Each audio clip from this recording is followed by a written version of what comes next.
All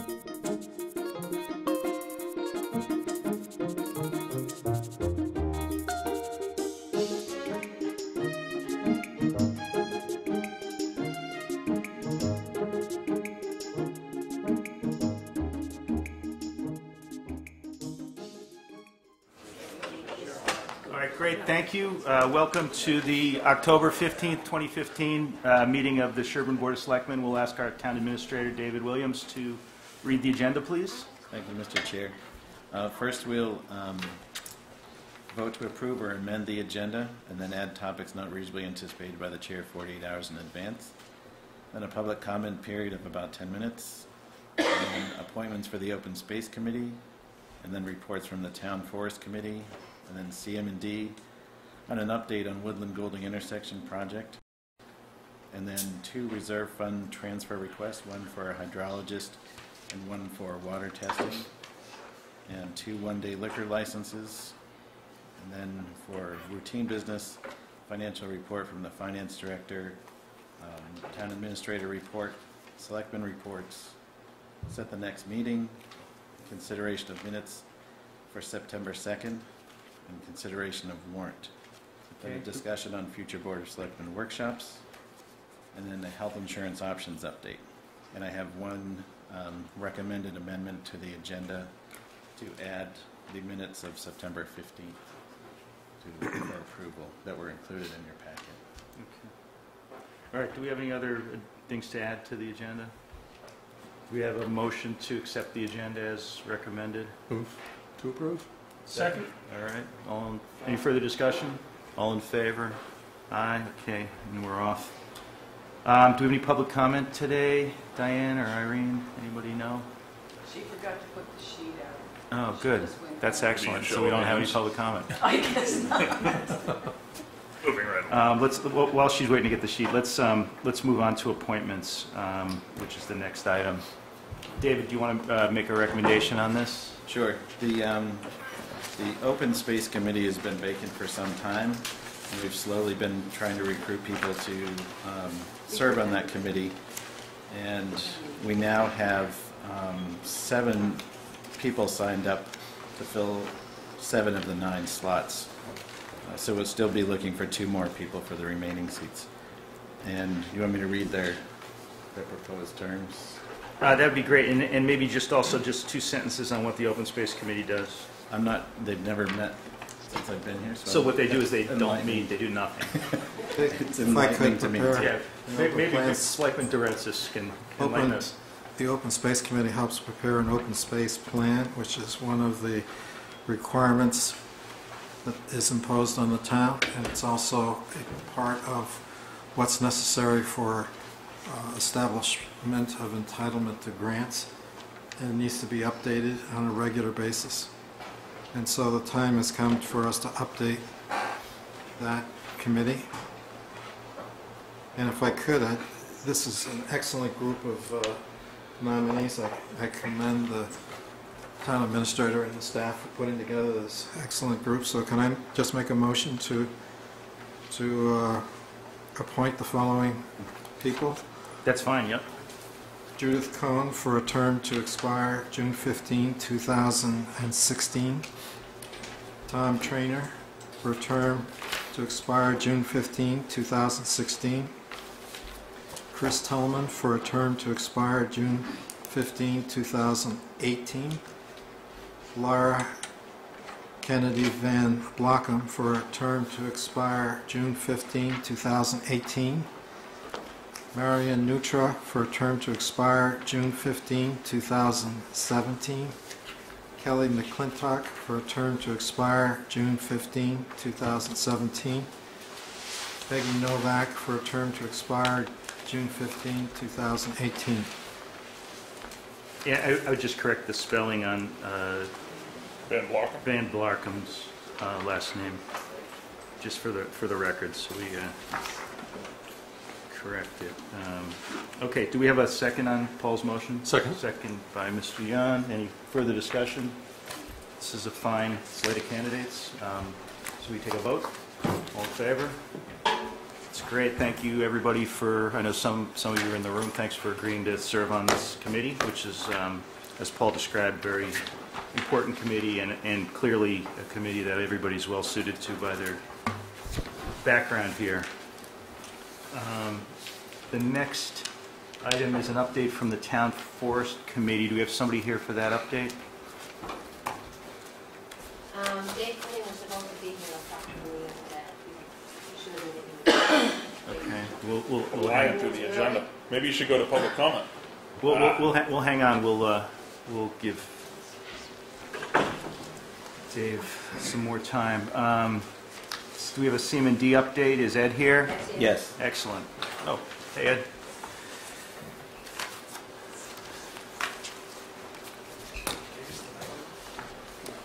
Yeah, please do.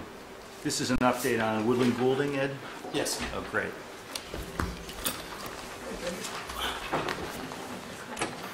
As the board's aware, we're moving forward with the intersection redesign at Woodland and Goulding as voted at town meeting.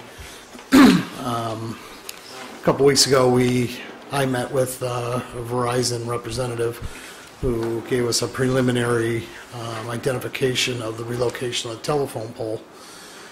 This relocation, as you know, involves the removal of some trees. After we posted them and received some feedback from residents, we've gone back to Verizon to request an alternative design.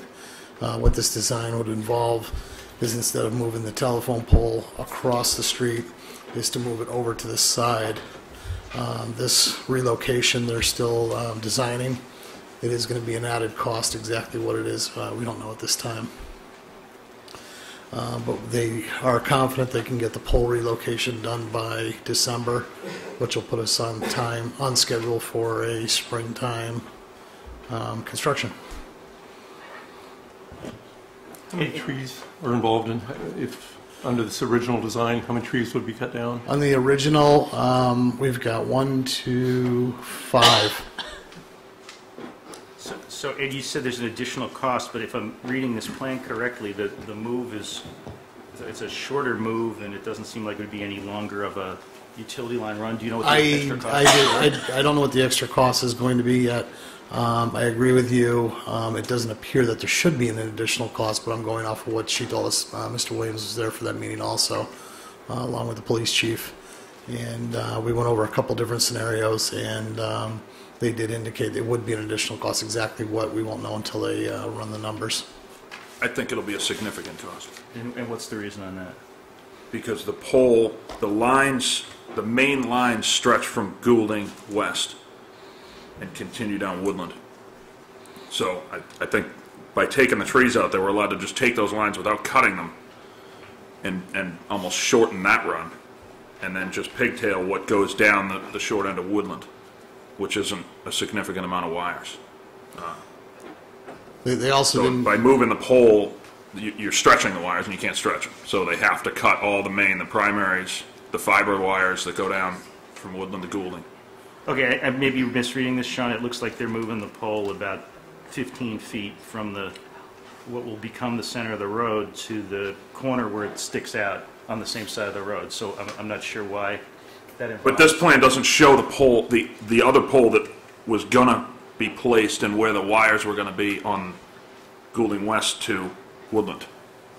No, I understand that, but the wires that are on the existing pole have to run someplace. I just don't understand it without the plan, but, yeah. Yeah. And what she wasn't sure of is they do leave slack in certain directions on certain lines, and she didn't know what they had for slack, and they had to go in, design it, run the numbers, and then we'll know exactly where we're at. I actually spoke with her this evening, and I'm going to be meeting her out there on Tuesday, and what we're trying to do is give her an exact layout so they can do an exact placement and get us this cost within a couple of weeks.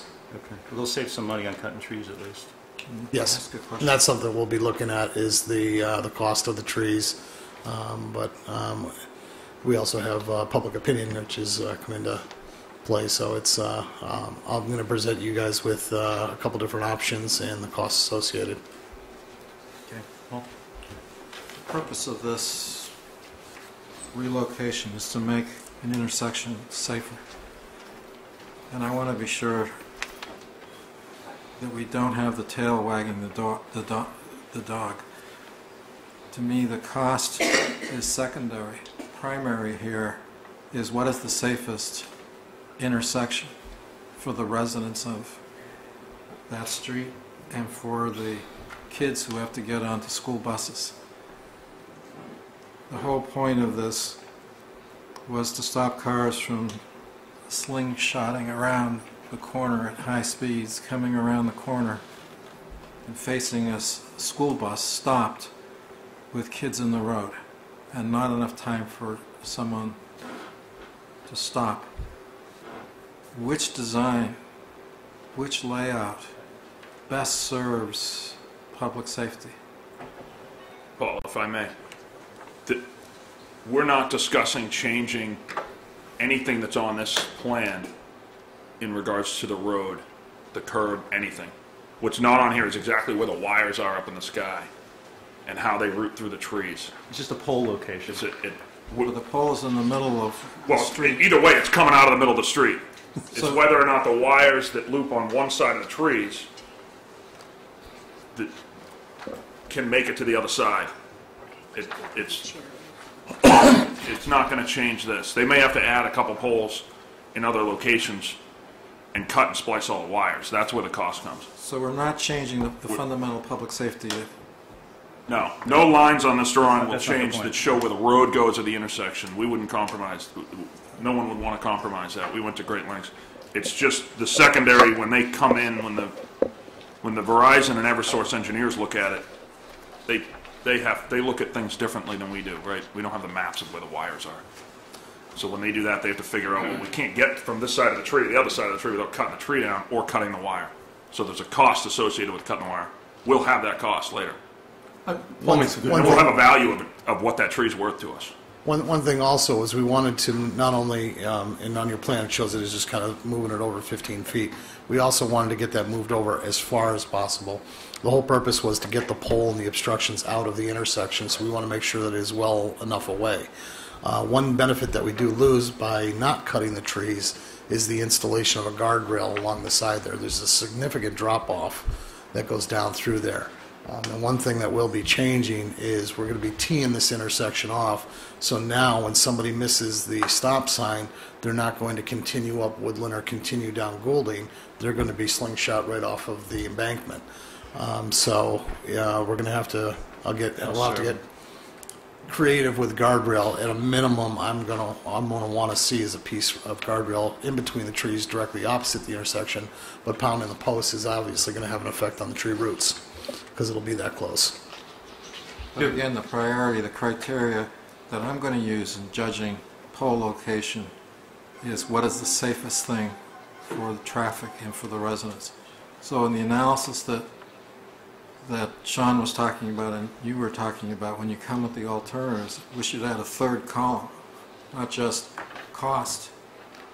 Because I don't want to save $1,000 over here and create a risk to human life. I hope you have not just cost and layout, but some opinion, maybe from the Public Safety Committee, as to what is the safest for children in that area.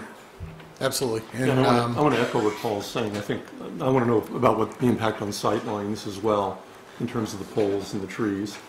So when you're giving us these alternatives, if there's any impact on sight lines in any of the three directions, I'd like to have that identified. Well, I think the original plan probably had the best sight lines because Right. the pole was across the street. So already the scale has been tipped in favor of saving trees versus protecting sight lines, yes. just by opening this discussion up. So the public, or some members of the public, were concerned about saving the trees. It's the only reason this discussion even got on our agenda tonight, because the tree issue was raised. I think it was raised with the planning board as well. So if the sole criteria is safety, we ought to just leave the plan the way it was. If all things were equal, I'd go with saving the trees. But if they're not equal, and that's what I want to see an analysis of this, if it's not equal, if it is safer for the kids, then that's what I want to support. Because the whole purpose of this intersection improvement is to protect the safety of kids who are at risk now with cars slingshotting around the corner. And while I certainly would hate to see 5 trees taken down, I don't want to see anyone get hurt. So I want to carry out the intent, the purpose. And so a related question, since I still have the floor, is that we had a property owner who was willing to give us the land that we needed to do this intersection. And with all of the pole movings around and the guardrail and everything else, do we still need the property owner's deed, or are we going to be... The survey revealed that we are not going to have to seek an easement over there, that we will stay within the town right away. Is that because you narrowed the neck down or something? The survey just revealed exactly where the lines were, and they weren't over where the engineer originally thought they were. So we saved that cost. Excellent. So I think everybody up here has pretty much said the same thing, Ed, which is if you can optimize the pole location to both save trees and preserve sight lines, you ought to try to do that. I'll do that, and I'll also come back also with a vote from the public safety and from traffic safety. Great. Okay, great. Thank you. Good. Just to give you an FYI, when I did have the lady from Verizon out there, she did give me a ballpark of moving the pole across the street. It was just under $30,000. Oh, okay. The original at the time. Yeah. Dave, you're up for tree committee or town forest committee? I'm afraid you now, the way you're talking about getting rid of trees. Well, this is the balance. This is the other side of things. You're the town forest committee. You have a question? Well, I didn't know if we were going to really open this up as a hearing. Is it something quick or? Just a question. Yeah. Can I'm Rebecca Honeywell with 104 Woodland Street. I just have a question. The trees that are circled with line to indicate that they're the trees in question are in a row. And I think that's where, so you're planning to remove those trees and put a guardrail in their place? That's interesting. What about just putting a piece of wood across the trees? It might be stronger than a guardrail and look better. Wood is no longer an approved safety device. Yeah, it has to be either Core-10 or stainless steel guardrail. Really? The guardrail isn't so we can cut the trees down. It's if we cut the trees down, there's nothing stopping people from careening into the woods and falling about 20 feet. So if the trees come out, incidentally, we should put a guardrail. Right now, if the trees are there, you'll hit one before you go into the woods. That's what will happen. Hopefully. The tree's acting as a guardrail. Well, we're not going to do a debate on this. This isn't really the forum. It's not the forum for that. Thank you. It's not the forum for that. Ed, I guess you'll report back to us before you have a solution. And there's still a planning board hearing on tree removal. Yes, sir. Do you know when We hearing put is? that on hold until we got the hold of the second plan. Oh, do we know when the date is? Because I think the people here who have comments, that would be the right place to present those comments. I think the planning board put it on to their next meeting. Okay. Does anybody know when that is? I thought it was on here. 28th? 28th. Great, thank you. Thanks a lot, and thanks for the comments. Next is the Town Forest Committee with Dave Colleen.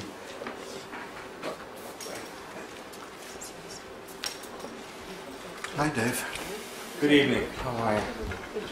Our yearly meeting, just telling you update. I think you got a copy of Bob Ambos's report. Yes. We had a good year last year, hoping for another good year this year. As in past years, we're upping the price a little. Our work gets a little bit more expensive, and we're still below market price. It's $75 for a load, a full load, and $45 for a half load. And that's for seniors, and non-seniors are $155 for a half load. It's about a third of a cord for that price, and the guys deliver it, stack it, help you. We ask the buyers to help stack it. And, so this money is going to maintaining the forest, hoping that we're going to get some road work done, and we have a forestry plan in the plan for the next year or so to work on the town forest and upgrade the forest and make it more beautiful for us. Can I say that I'm familiar with the prices of firewood. I think the proposal to increase the price is quite reasonable, and I would support it and would move that we approve the price schedule that was just presented by the Town Forest Committee, and it's enclosed in our packet. Second. Second on that, any discussion up here? Okay. I just have one comment about why we vote first. I just think this is a great committee. Anybody who wants to volunteer, is it still Friday morning primarily? Yeah, that's the Cutters. They're, Bob Ambos, one of the members on the Town Forest Committee, still runs it. And, It's a great group that does incredible work. Yeah. A lot of fun. So if you can handle a chainsaw or a splitter or just carry things, it's a good group to work with. Right. Yeah, I'd say we've used it. It's a fantastic program. I think it's, you could certainly take the price up higher. I don't know if you sell out or not, but, It's for Sherborn residents, and we harvest the wood on town land. And the highway is very good to us. They send some when, some of these trees get either downed or cleaned up by the power lines. So it just works well for everybody. well, thank you. Okay. Can we vote? Yeah, well, we forgot to vote, didn't we? All right. We had a motion and a second. All in favor? All right, great. Thanks, Thank you for Dave. your support, gentlemen. Thank you for all you do for the town, Dave. Okay. You didn't vote on that, did you, Sean? Silently did, or I'll abstain. Okay, so now we're into the request for reserve fund transfer. David, why don't you present this in terms of what's being asked of the board, or if there's somebody from the Board of Health to present the hydrologist, we could do that, so. That sounds good, yeah. So you'll explain to people what this is and then introduce whoever's here. Is Daryl here or somebody's here from the Board of Health? There's Daryl, good, thanks. And Rebecca, right, good. So we have a request from the Board of Health for a reserve fund transfer. The purpose is... Here. The purpose is $15,000 for a hydrologist consultant, and the reason why this is extraordinary for unforeseen is the field of Sherborn has proposed 4B development that arose over this past summer, so it was after the budgetary process was completed. And due to the statutory timeline, the review cannot wait for the 2017 budget process to be vetted. So I believe Daryl is here, who is Chair of the Board of Health, to provide any additional information that the board may need at this time. Yeah, I mean, it would be helpful to hear, I think, the scope that you're proposing, Daryl, and I know you've worked that out with David. Yeah, why don't you sit over there? And I think the other thing that would be on some people's minds is why this is an appropriate expenditure that the developer can't be asked to pay or won't pay, and that would be I think that would be helpful information too. Okay.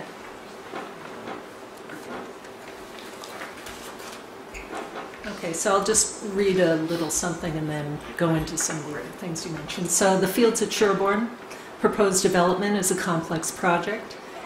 Well, this is old now. It is not clear whether the project applicant will provide all of the technical information that the Board of Health requires for making its assessments of septic performance and impacts, the sustainability of drinking water quality and quantity for the future residents of that project and for others in Sherborn, and changes to stormwater dynamics and the impacts thereof.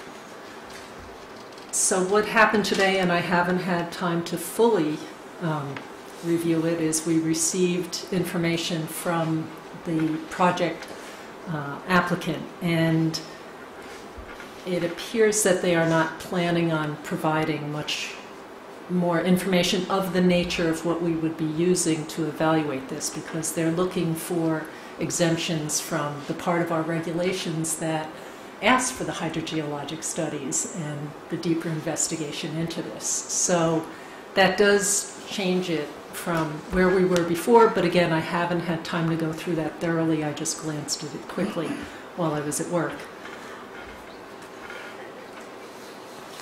Now, the issue's been raised about,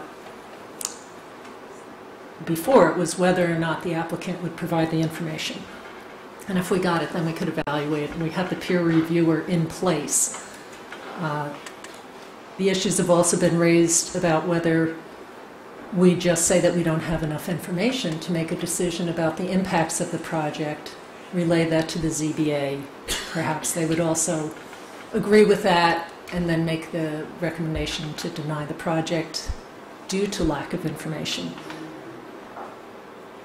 The concern I have with that is that in my professional career in the environmental field is that often the lack of information is mistaken for nothing bad will happen as a result of an action.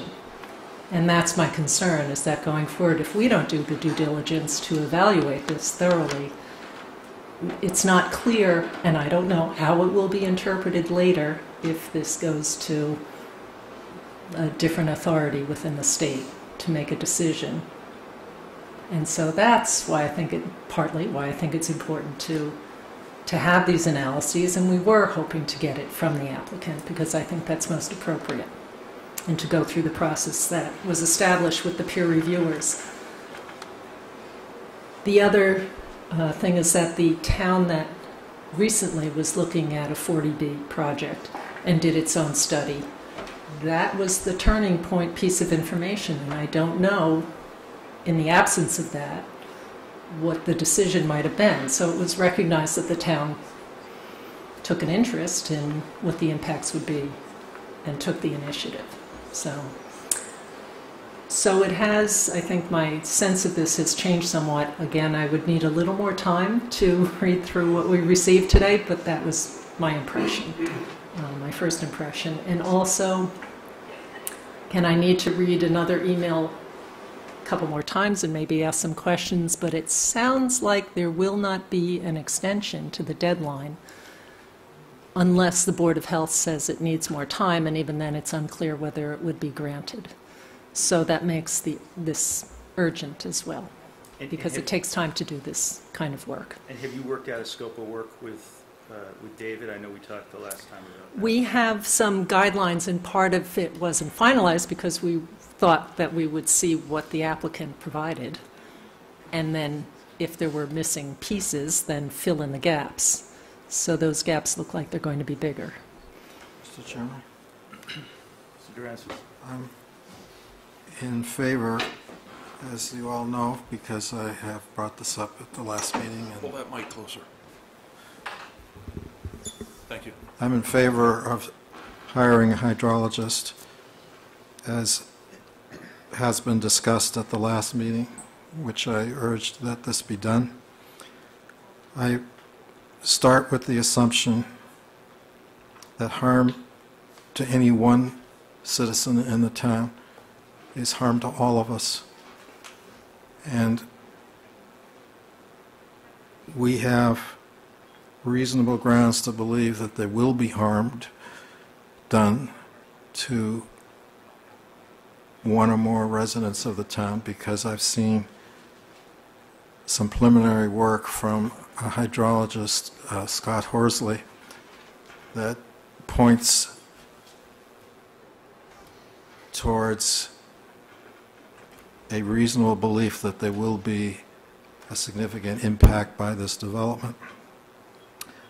I'm also aware, as a lawyer, what a recent case, Reynolds versus the Zoning Board of Stowe, says, and I have a copy here in case anybody wants to read it, but this case turned on the fact that there was evidence in the record that there would be an impact on wells.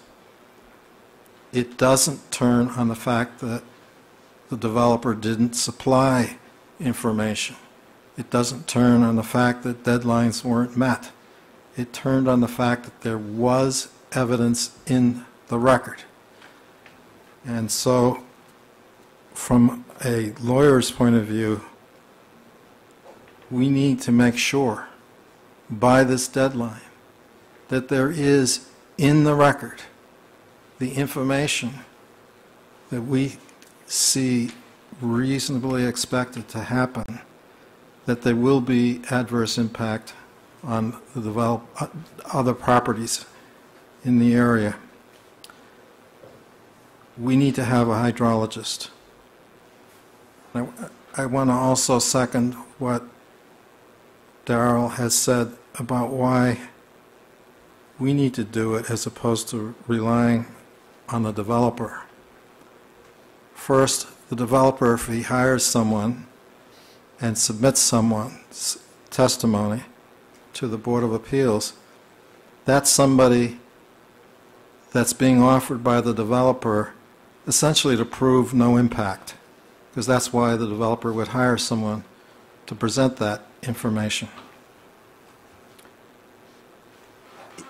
Whatever is submitted by the developer, we can have peer review, but a peer review is limited to what information was gathered by the developer's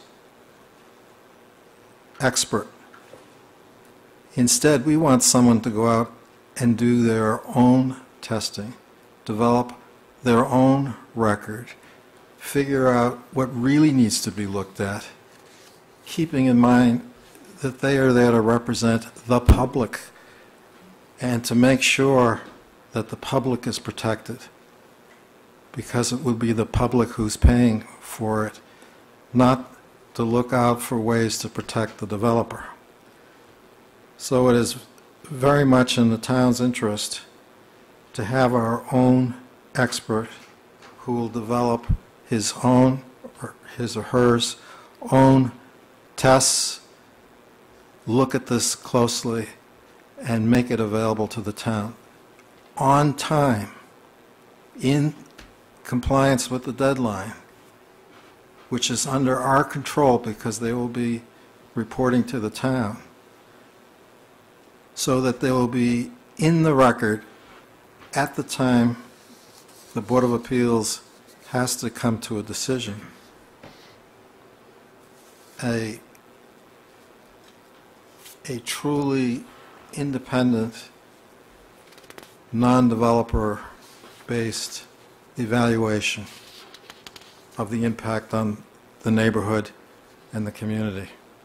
And so for all those reasons, I very much want to see a hydrologist hired. I think, and I've said in prior meetings, I think it makes more sense for the Board of Selectmen to sponsor this rather than the Board of Health, only because some of us up here deal with 40Bs all the time, and my sense is that the Board of Health doesn't have that kind of background. I would say by the same token, the Board of Health would want to collaborate with the selectmen in terms of what is studied and what information we need for the decisions that we're making. Obviously, or yes. evaluations we need to do. So. I'm very much in favor of that. But I also think we have to realize that the Board of Selectmen doesn't alone make the decision on the transfer of funds. We have to go to the advisory committee, and we have to present a case to the advisory committee.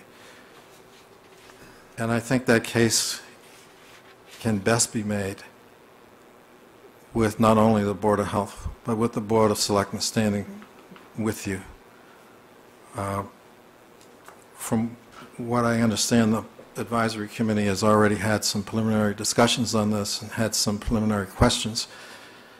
And there are members of the Board of Selectmen who are knowledgeable enough to be able to know how to answer those questions. And I think it would increase the likelihood of getting approval for these funds if we went together in some way, in a collaborative way, than simply by sending the Board of Health there with this approval. So I spent some time at the last meeting talking about why I think the Board of Selectmen should have gone forward on this, whether or not the Board of Health was on board with this. I'm delighted the Board of Health is on board with this. I'm We delighted were on that you... board with it last time, but we did not know whether or not it would be necessary. It appears to be more necessary now. I would argue that it was necessary in any event, but I agree with you, it's even more compelling today than it was 2 weeks ago. And I have to say it's unfortunate that the developer may not be undertaking these studies, because I do think that those likely to be most impacted by the project are going to be the future residents of the project. So it would be in the interest, I would hope it would be in the interest of the developer to ensure their health and safety in the future. And it may impact neighbors as well, but certainly the people living right on the property appear to be in line to have the biggest impacts. Well, as I said before, I think that we have to look at not only the future residents there, but our present residents.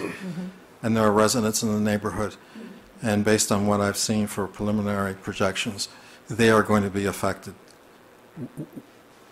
And as I already said tonight, harm to anyone in the town, to me, is harm to me, and harm to all of us. We're all in this together. We all drink the water that comes out of the ground, and if it becomes untenable in one area of the town, if one of these wells fail, how do we rescue this project? Where is the water going to come from to provide drinking water to the residents who currently live in the neighborhood and to residents who may move into this development? It then becomes a huge responsibility. It's going to end up perhaps on the town's warrant for an annual town meeting, or it's going to have people here asking for water. Anybody else want to speak? We want to just start at the end here. While we get Daryl, I wanted to ask a question, and I don't disagree with anything Paul just said, but I think this might go to questions that advisory is going to be asking all of us. I wonder if you could sum up, maybe briefly, in terms that it won't go over all our heads, because I know you could, what we're looking for, and is this definitely outside the scope? Because people ask, well, the developer's going to do that, he should do that, it's in our regulations. And without needing a handful of lawyers to explain the 40B, is this data that would never have been required by the state anyway? In other words, Okay, that's... you know, people are looking for a reason why, because of course we'd Why? love the developer to do it. It's clear now, I think. He's not gonna. Our regulations probably can't force him to do it, so would the state have ever, if he rolls back to state Title V and those regulations, is this something that's outside of that? And It's outside of state for a number of reasons. So they passed on that authority to the towns. It appears that they're requesting an exemption from meeting the environmental health impact report requirements, and that's where the hydrogeologic studies come in. So that would be the simple answer. so it's real scientific It's data missing that's that. going to show. And then there's just the general problem with, we have septic regulations and well regulations designed towards single-family homes on a single lot. And then the state has its coverage with its regulations at a larger level, which this could qualify for or comes very close to. So it's a big area in between, and then we have multi-dwelling projects on a single lot regulations, but they seem to be asking to be exempted from that. So, right, so we don't get the coverage that is built into our regulations to provide that for things that you're applying technologies that were designed for something much smaller to a much bigger project, and that's why it's important to look at it, because it really wasn't designed with that in mind. And so all the assumptions that are underlying those septic regulations or even Title V regulations don't really apply in this case. So it wasn't anticipated that that's how those regulations would be used. Right. So And shy of that's us why you doing want it, the it's not going to extra happen. studies to say, all right, we're outside the normal realm. Is it going to work or is it not? So, And if we don't do it, and it it's might not going to work, happen. but it might not. So it'd be good to know that before a lot of people are there trying to drink the water. So, or running out of water. Yeah, so is David going to manage the contracting and the execution of the contract? Okay, Be great. happy with that. And you're confident this can be done within the deadline? Something, yes, can be done Great. as long as we can line up folks very quickly. Yeah. Well, And we'll have to carefully think about how we use the time and monies. Right, right. Well, when I was on advisory, I was very jealous about spending reserve fund transfer money, but I think this is exactly the kind of thing that was anticipated with the reserve fund, and I'm very much in favor of it as well.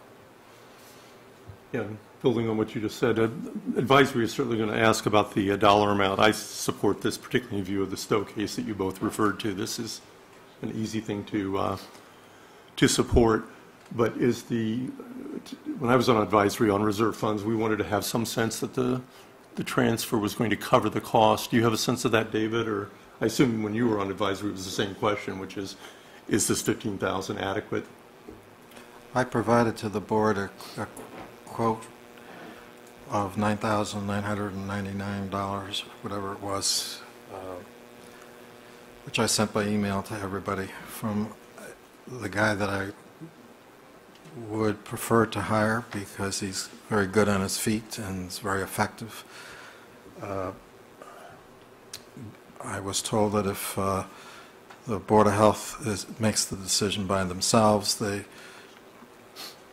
may or may not hire the person with that budget and with that set of skills. That's one of the reasons why I felt the Board of Selectmen should also be involved in this, because we have a sense of who would make a good witness and who has good, effective courtroom capabilities. I mean, there are all kinds of hydrologists out there. Some are good in the back office and some are good with an adding machine, but you also need somebody who is good on their feet and who can speak in a very direct and effective way that people can understand. And so I have somebody who has, David has a copy of it. We've asked him to update that quote and send one to Sherborn. I don't know if it's come in yet or not, but it's on its way. Okay, but in terms of the details of the scope, I would like to have the Board of Health have input into that, because I think that's Absolutely. important. I think how we weave together any information we may be receiving from the applicant, too, will help either save monies or allow us to redirect it into other parts of the evaluation that we need. So, Let me say a word about saving money.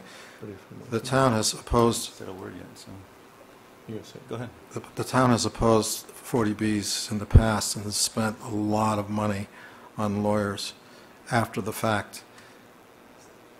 Spending the $15,000 that you've requested, and that I believe will be more than enough to cover this, is very wisely spent, because money spent now on a hydrologist that will fit within the terms of this case is going to save us a lot of wear and tear and taxpayer money and lawyers, number one. And number two, it will really bring the developer to a more reasonable project faster. So we're doing him a service at the end of the day. Because if he's out there thinking that he can build what he's proposing, and it turns out that he can't, if you put this case together with a hydrologist that says you can't do this, then he's going to have to face reality and put together something more reasonable faster. So it saves him money and it saves the town money, and hopefully we can avoid a lot of legal expenses. And I generally agree with what I've heard up here as well. I think your question actually is the correct question, though, which is we want to know whether this is a safe project, and if it's not, as Paul said, whether there's another project that would actually be safe if it were smaller. I don't like the perception that this is an advocacy piece. I think this needs to be The a Board of study, Health doesn't a view highly it that scientific way. study, and I didn't think you did, but I know some do. I also personally would prefer to have the Board of Health deeply involved in the scope of work. You're the ones who need to know what information you need to know. I mean, we don't have any say in this project.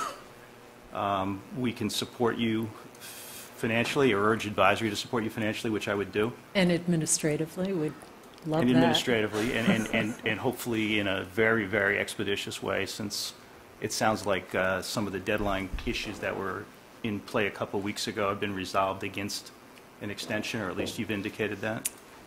That's just my first read of it. Again, it was fast. I had a busy day. I couldn't pore over it nor make follow-up phone calls or emails, so.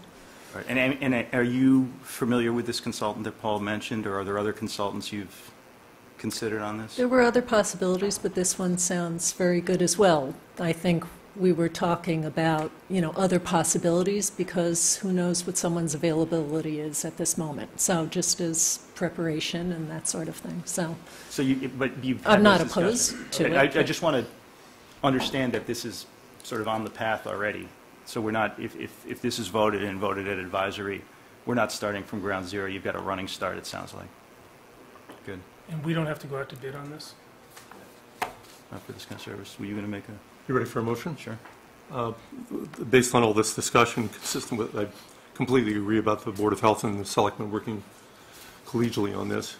I don't think anybody at this table, well, I know I'm not competent to do the scope, but in accordance with General Laws of Massachusetts, Chapter 40, Section B, I move that the Board of Selectmen hereby approve the reserve fund transfers as presented to the board.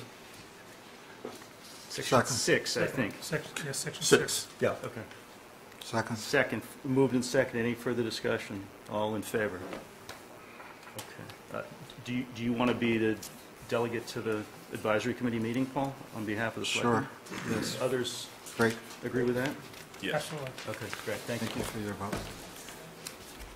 Okay, thank you. Last. Oh, thank you.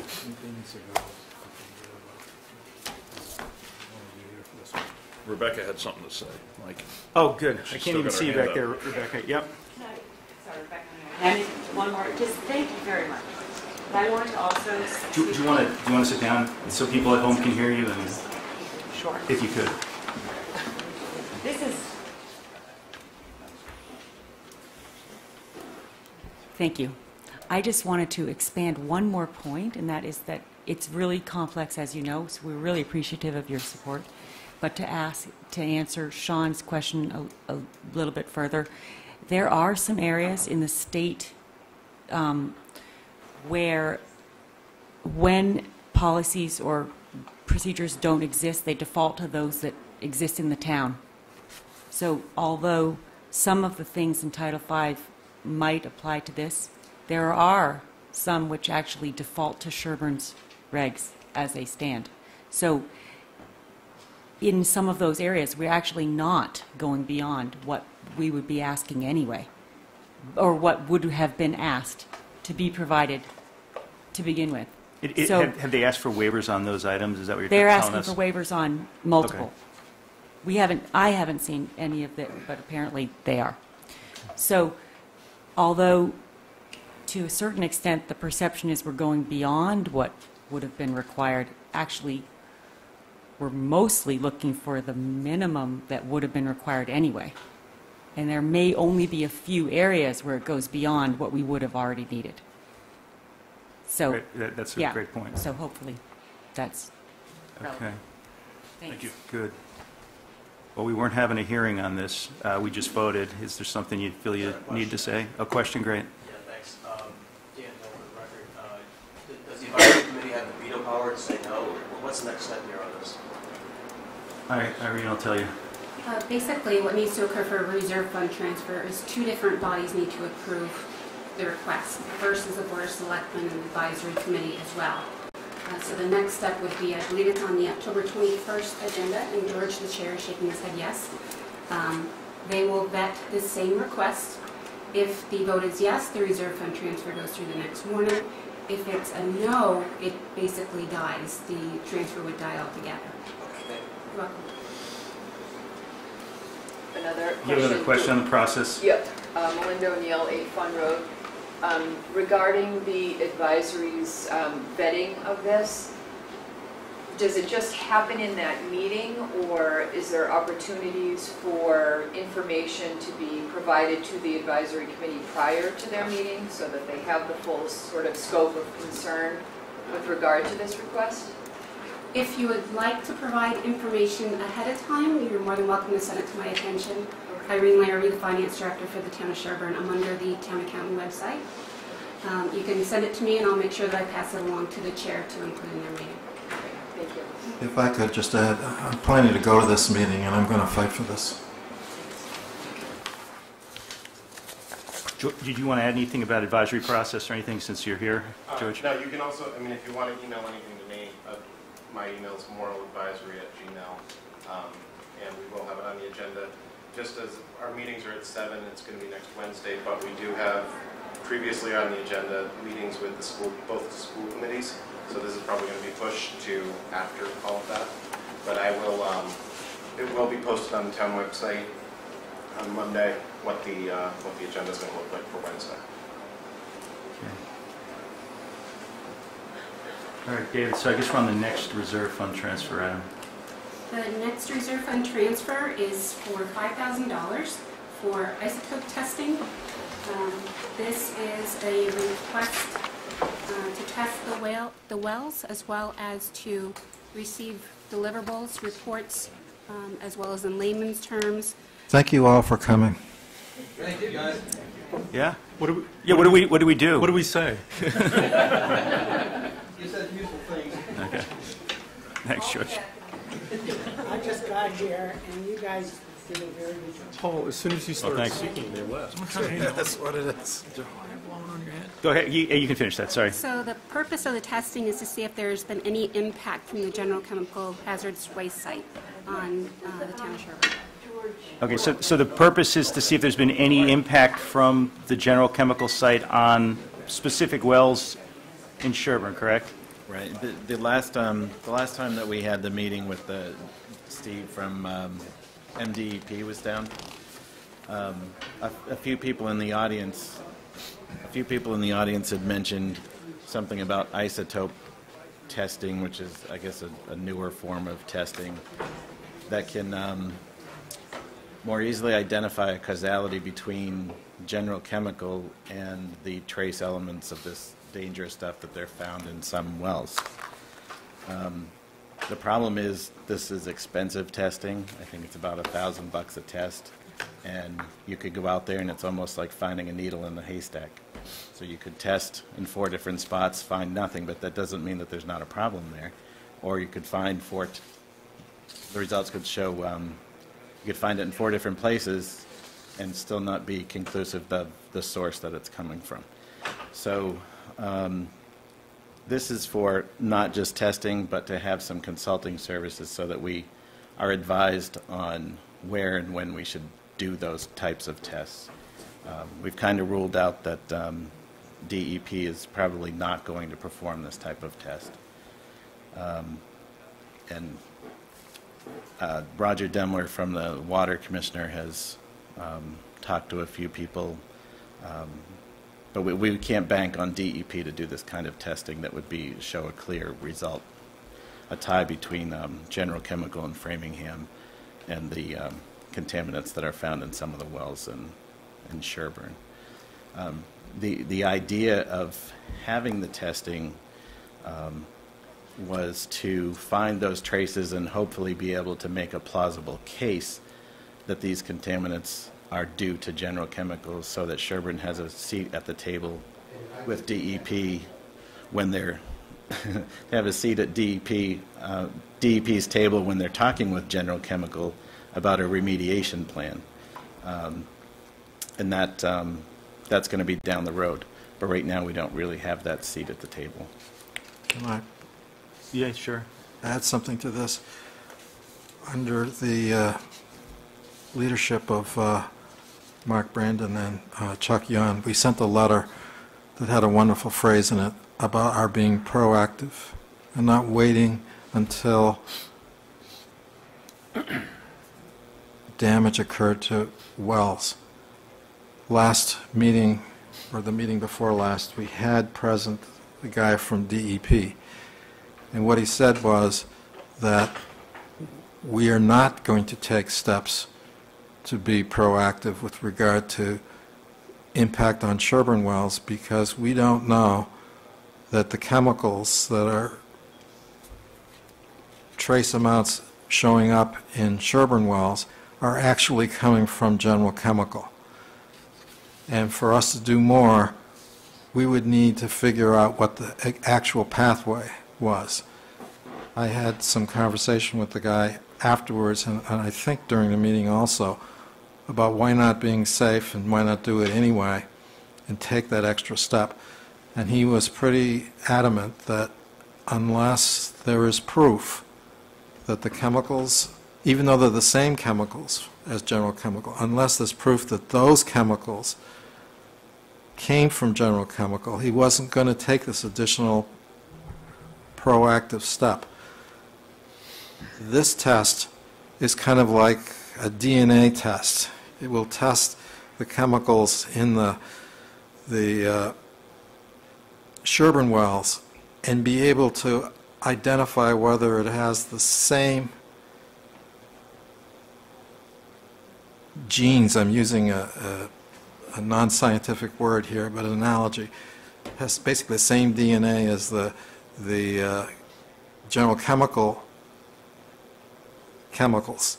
And if that turns out to be the case, then I'm hopeful that Mark and Chuck can go back with another letter, or we as a board can press further to get additional proactive steps taken to prevent any harm to Sherborn. Because you wouldn't act without that information, and because DEP isn't going to spend the money to find that out, that leaves us at risk. So going back to the tenor of the letter that we all had sent, we don't want to wait until the impact is found to have happened, because then it's too late. Well, I'm not sure there's a result you would do. I'm not sure there's an action you would do if the information shows that there was a link to General Chemical, right? I don't know that doesn't turn it into a public health issue if it's trace amounts. It may establish a link to General Chemical, and it may create a causation that lets those homeowners potentially recover something from General Chemical or cause General Chemical to supply them with bottled water or whatever is done. But I don't think by doing this study we make the outcome any better. It's really just a question of causality. No, I think DEP would take further additional steps, require General Chemical, at least that's what I got from the gentleman from DEP, that if that causality and if that pathway was established to these Sherborn wells, then they would require more of a cleanup. Right now, a lot of the cleanup isn't truly a complete cleanup. It's leaving stuff there on the grounds that it's contained and it's not going to migrate and so on and so on. But if they had additional evidence, then they would require a higher degree of cleanup. That's what I got from my conversation with them.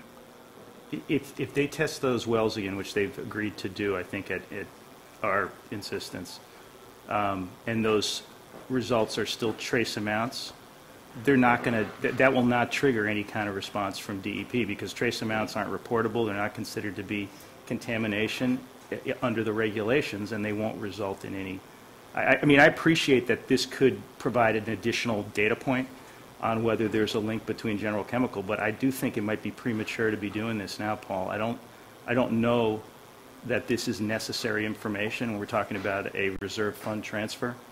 I'm skeptical. I mean, there's lots of science out there. I think the word you were looking for is fingerprinting. This is a way of fingerprinting the breakdown of the product to see if it's similar in its age and in its constituents to the product that was released, that they've identified at the General Chemical site.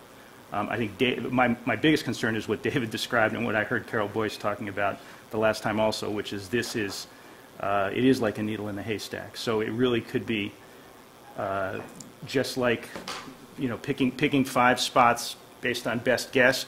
We don't find out that there is a link to General Chemical, and yet if we tested 4 feet away, we might have found a stronger link. But I thought at the end of the day, Carol supported doing this. Well, Yes. Carol does support doing it, but Carol's not paying for it. The Oh, yeah, taxpayers of Sherborn are paying for it. That's- So, I mean, that's where I'm coming from on this, Chuck. No, I hear you, but I just, watching the tape of that meeting, it sounded like she supported it. She did, and, Yeah. she's a consultant, a very good consultant, and consultants always want more information, and they always have clients who are telling them, yeah, I'll pay you to get that more information, or no, I won't.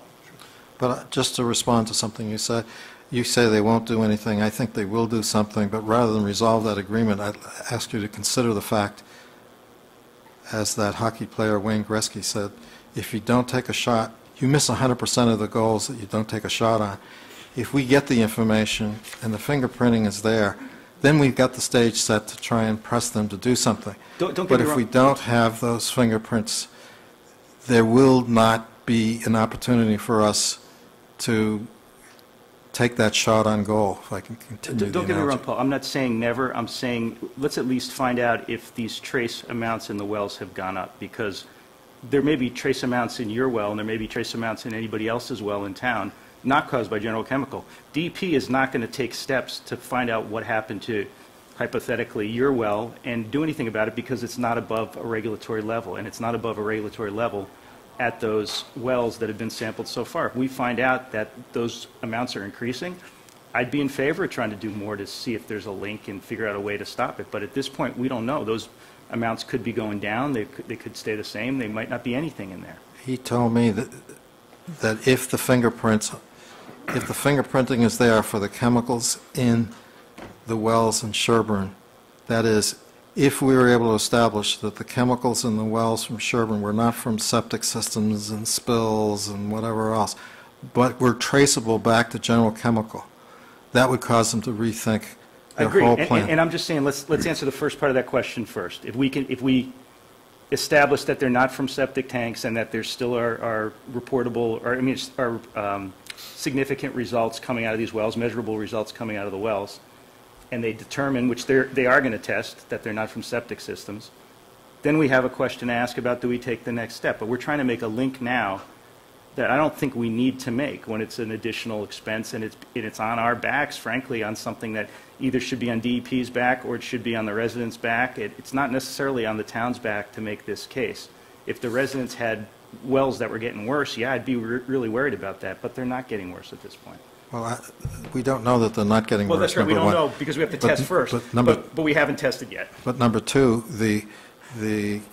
for me, it doesn't matter whether it's trace amounts or greater amounts. If those chemicals in those wells does have the fingerprints of the General Chemical, that's enough for me to indicate that more needs to be done to clean up General Chemical, and would give all of us the ammunition we need to go back to DEP and demand, with some factual basis, that DEP impose a higher level of cleanup on the site. I get where you're coming from. I've got a different view on it. Let's see what Sean and others have to say. I got to agree with Paul. I think I've made it clear that I want to see data, and that whole thing scares me. What we do know, and they've confirmed, and everyone agrees, there's water floating down the MWRA's aqueduct, and it's contaminated, and it's dumping in, and it's also coming from the creek. So upstream of those wells, it's contaminated, and they know. It's not even debatable. It's coming from that site. So on the surface of the ground is that chemical, and in the wells is that chemical. So if it's 1 part per billion, I care. The flip side, yeah, it's below DEP's trigger. It's drinkable. But we got to link that. And the $5,000 is nothing. I mean, you get bad well results on your own well in town, you spend a couple grand. This is peanuts. I think this should be on the back of every taxpayer in town, because there's one neighborhood that's in danger of getting contaminated. We should all care. I think every neighborhood in town is in danger of being contaminated from something. I agree with that. I mean, that's, but you know. We know that it's heading. It's in the groundwater. Every time it rains, it heaves up out of the aqueduct. It's heading to those people. We should do something more proactive. And what I got out of it, and I went and talked to him after the meeting too, it sounds more just like DEP, much like many state or federal boards would be. They're slightly behind the curve of where the science is. Because if you listen to what the scientists were saying, and maybe Darryl could speak to this, it sounds like they know more about it than DEP. DEP's going to drag their feet before they spend this money. $5,000 to me is nothing for the town to spend to make a I mean, they're going to go look for coffee or caffeine Yeah. in wells. And if they find caffeine, then they're going to say, those VOCs came from you. Well, they're also going to look for the VOCs in the wells. Right. But and they'll say, yeah, there's VOCs and there's caffeine, so it came from your septic. But that doesn't mean it didn't come from, It still, could come from both. right. It won't say that it didn't come from General Chemical. So it sounds like this test. I'm hoping you can answer that, Darryl. I think the issue is these are not actionable levels at this point. The reason DEP isn't going to take action is because they're not actionable levels at the sites of these wells. Well, but they are. They're going to take action. They're certainly taking action. They're taking action on the release site, Sean, but with respect to these wells and making a link to these wells, DEP is not interested if there's not actionable levels. I don't agree with that. They have to determine the remedial plan for the site, the General Chemical site. And what he tells me is they're going with a light remedial plan as opposed to a real cleanup of the site, in part because they don't have evidence that the trace amounts from Sherborn are coming from General Chemical. If they had that evidence, they would impose more cleanup on the site. And more cleanup on that site is going to protect the people of Sherborn. And to add what Sean said, and as I said earlier today, to me, harm to anyone in the town is harm to all of us in the town. And if you've got a site and we know that it's contaminated, and we know, as Sean said, it's there on the surface, and that they weren't aware of a Coarse Brook site until recently. So new information is coming to their attention all the time. We need to be more proactive to protect the quality of the water. Yeah, but this is proactive, like running down the street with your hands in the air, yelling, screaming. This is not proactive in an orderly way. I think it's premature. I'm going to vote against it, but that's fine. I think I'm on the losing side here, but I haven't heard from Chuck. I'm not sure you are. I'm concerned about the timing. I also would like to make a run at DEP to argue that they should do it. I know a very senior person there that I'd like to try and twist his arm a little bit.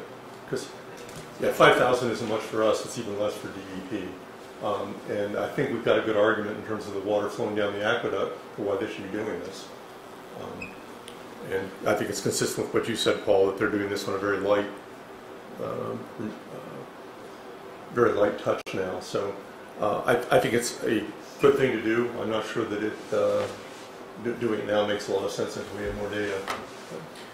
Well, I think our letter was successful in sort of getting the attention of people and to understand the concept that once it gets here, it's too late.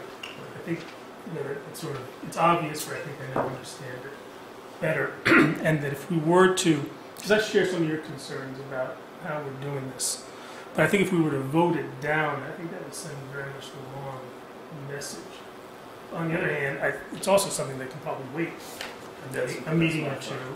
Well, I thought you wait particularly if we have an opportunity to talk to DEP, I think it would set a much better precedent if we can get them to pay for it. because after this, it's going to be something else, or it's going to be a bunch of other wells, and I think if we start paying for this, I'm not exactly sure where it's going to end up. So Well, how about approving I- it subject to him can we having a couple of weeks? bring this back in a couple of meetings? I'd like to, let's find a way to do that. Instead of just clear voting it down, let's, How do we come up with 5 samples? Why aren't we doing 10, 20? When we have more information, isn't it safer for the people? Are those the wells that had? Like $1,000. When I spoke to Carol, Well, she but said, money's no object because this is people's lives. Why don't we do 30? No, I'm serious, Paul. I mean, she said, basically Carol was saying that some testing is better than none. And she said, even if you can put 5,000 towards, that's where it came up with the 5,000. But you can't, there's no way unless you're paying a consultant to do the work on our side to come up with a plan on when we should be testing and how many we should be testing. This is probably just it's a shot in the dark, but it could be also, it could also be the tip of the iceberg. it's not totally a shot in the dark because we know which wells already have the VOCs in it. It's not like we're in danger of finding a well that didn't have VOC. It's already been recorded that there's VOCs. We're going to measure what those are. where are we taking these measurements, David? I mean, they're in residential wells. I don't know which wells they are. So what's the shot in the dark part of that? Whether it actually makes a link. But we have to have a consultant that's going to advise us before we do the testing, and you need a consultant to read those tests once you get the results back. But that's not what you're asking for. Yes, it is. Oh, it is? I thought this was just straight up for the test. Well, Reserve fund transfer for consulting services for testing of But wells. Carol says $1,000 a test, I thought. Yeah, Yeah, that's what I thought too. yeah. So you got to be into it for more than 5,000 if you're going to do it. I really would rather see what these wells have in them before we decide if we're going to do more testing. Well, I don't want to make a motion and have it be defeated on a 3-2 vote because that, I think, sends completely the wrong message. So it looks like that's where we are right now. I don't So, want to send a bad message to DEP, but maybe there's a creative way that you can make a motion. well, I think where I'm going to go with the best I can get, which is Mark's suggestion that we put this off for a week or two to our next meeting, perhaps. Give Chuck a chance to see what magic he can work, because I know he's got some good contacts there. And maybe something good will happen. But if not, 2 weeks from when is DEP doing their test? I thought they wanted to do it before winter. Yeah, we won't have the results until, I remember when they said. I can't remember what he said. Yeah, I don't think we can do our tests in the middle of the winter either, particularly if it's under 8 feet of snow. David, maybe whenever we talk about this again, you get Carol Boyce in here who can actually tell us what these tests are. Right. I mean, that's my concern. Is we don't have anyone. We're not going on anyone's advice right now. We don't. So we wouldn't use her to do these tests, is that what you're saying? No, we would not. It's not her expertise. Is groundwater. So we're taking her advice to do the test, but she's not expert in these tests. Right. She can read a test, but she's saying to get an expert. That she is not. She works for the town of Framingham, and she's been involved in the case, and groundwater is not her expertise. Rebecca, you want to have a chance to weigh in I'm there? just giving her a chance to exercise. Oh, no, I had too much blood in my hand. There you go. I just wanted to make a comment, Rebecca Highwell, which is more sort of a clarification because the analogy, although she used the analogy, I think, of needle in a haystack, but I think what we're talking about is sensitivity and specificity, and it's always confusing, but the real issue is that when it's present, it's highly reliable, and when it's negative, it isn't always positive, and I think that's what you're saying, that's why it's sort of like sometimes you don't catch it, but I think I want to make sure that I'm not making a judgment, and I would actually really defer to Daryl and when we have more information about the nature of the tests and all that stuff, but then the best decision can be made. But I just wanted to make sure that you knew that when describing it as a needle in a haystack, it sounds like it's completely, why would you ever do that? It's just shooting in the dark. I was just saying that I think that it's sort of like a line test. When it's positive, you know you can rely on it. It's just not always easy to find it. So that's all. So if it's positive, it's reliable. It was. But they're doing a threshold test first. They're testing these wells to see if they can rule out the septic system. If they rule out the septic system, then we know it had to come from someplace. And then probably makes sense to do those tests. If they rule in the septic system, then even if we get some fingerprinting, it's going to be a mixed source anyway, and I'm not sure you're going to convince DEP to do much of anything in it. I mean, this is an area where I've done some work too, Paul. You know, these environmental cleanup sites, they're looking to do as little as possible. The responsible parties are. I agree. So if there's information that points to them, that's great. But if there's inconclusive information, it's not going to get you anywhere. Let's do the first test first and see if there's value in doing the second test. I think that I don't agree with waiting until the tests are done, because I don't think we're going to get the results until next spring. And if what is happening is that there's a plume and the plume is heading for Sherborn, essentially we'll be waiting until next year, 2016, to do these tests, and by the time we get the results back, we will have lost a lot of time. And to me, there's people at risk here. Well, you're making a lot of assumptions about how quickly this stuff is moving and how much of it's moving and where it's headed to when you say that it's been out there for... I'm using worst case. I understand. No, I worst understand. case. But May not be likely case. okay. But this would help. As long as we agree it's not necessarily like...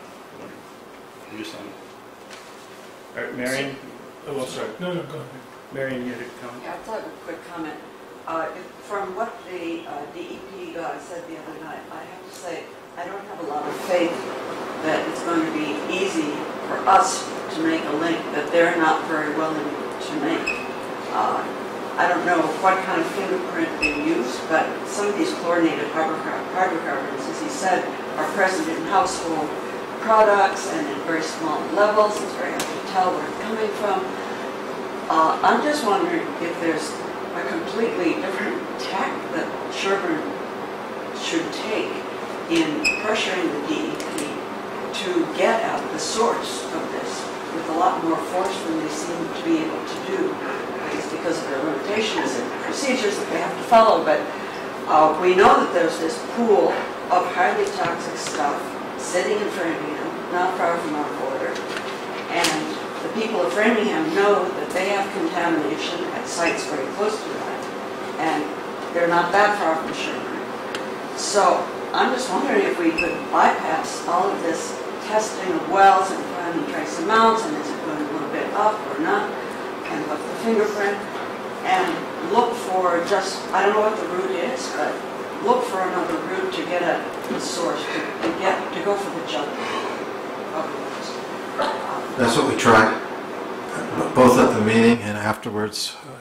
I was out there trying to do everything I could, short of hitting him over the head with a 2x4, to get him to do more. I had the impression that our problem is the Mass DEP and General Chemical, and you know, how we can move that ship, I'm not sure, but I think, I hate to see us waste time looking for evidence that is not going to convince the DEP to do anything different that they're doing now. That's all I'm saying. So he said that that would be the only thing that would deflect them off his present course. Because I kept saying to him, what would it take? What level would be required? Because he didn't say. Maybe Chuck can confirm this with him. I'd like to know that so I know how much to put in my neighbor's well. No, I'm not sure that the isotope test isn't a level test. It's not going to measure how much. It's going to link whether or not that specific chemical matches the specific chemicals that are known. Oh, I see, because they vary in the amount of... Right. There's wells we know have it. It's not... big variation. We're not talking about how many parts per billion. They're there, where they come from. So there is a fingerprint, and they must have found that isotopic fingerprint in Framingham wells. So we know what it should look like at this point. That's the theory. That's the theory how that works. that they can compare two different samples and see if the isotopes are similar for the substances of concern. I don't know, it sounds like foot tracking. I mean, I think this is an excellent point, and it makes me wonder if what we really need here is more of a political solution.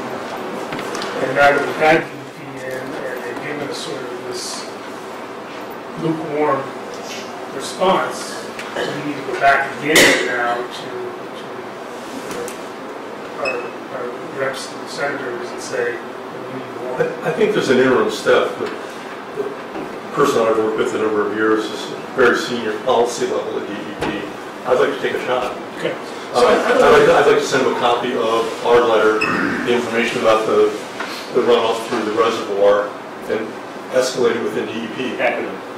Yeah, I'm sorry, yeah. So I think that's worth. That's great. Did Paul make a motion? No, because I think a motion not carrying would send a really bad message. So what I was taking Mark's idea of postponing this for our meeting of October 29th, maybe. How much time do you need? That's plenty of time. So can we put this off to October 29th? You can, sure. I'm not sure I'm going to change my mind personally. In terms of the timing, yeah. No, right, unless I know that there's some real value in doing this now rather than waiting until after the sampling. I mean, I might be wrong, I just don't see that based on what I know about and have talked to people about on that test. But I don't know much about the test. I'd like to talk with Carol some more. I don't see any downside to this test, Mike, if you think about The it. downside is the fact that we're asking the town to pay money for something else.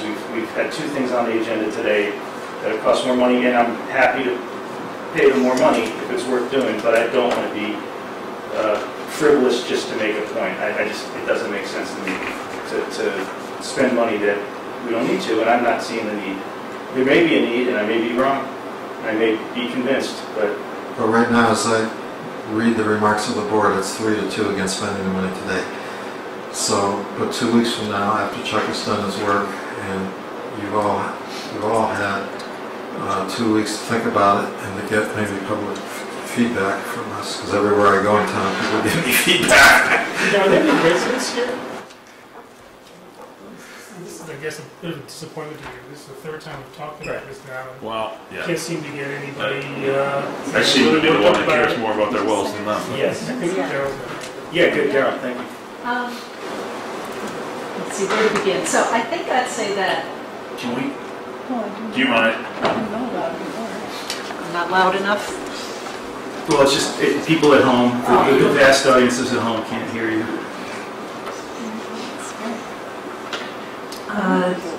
I had the opportunity to speak to somebody who was heavily engaged with the general chemical issue in the past, and there are consultants out there who know a lot about the dynamics of what's gone on there, the studies and what's known. I would probably rather see a mix of spending on some strategic consulting advice on what it is you want to look for, and not view all that budget as only on testing. And then there are clever ways to do testing. You piggyback on the DEP's sampling, for example. They pull extra sample, you hold it on the side, you see what the other results are, then you choose whether you're going to run the expensive test. Maybe you only run one. So, you know, and whoever you could find who already knows about the site could advise on that. And Framingham isn't drinking the water. They know they have issues. They had contaminated homes because this stuff is volatile and worked its way up and made homes unlivable. So it is serious, but it's not drinking water for them. And I view it as 1 in a million that eventually those chemicals would not make it into Sherborn. So it's a question of when. The DEP has their time frame and risk analyses that they're looking at now, but it's going to move. The more it moves, by the time it's a problem here, it's going to be too hard to clean up because it'll have spread.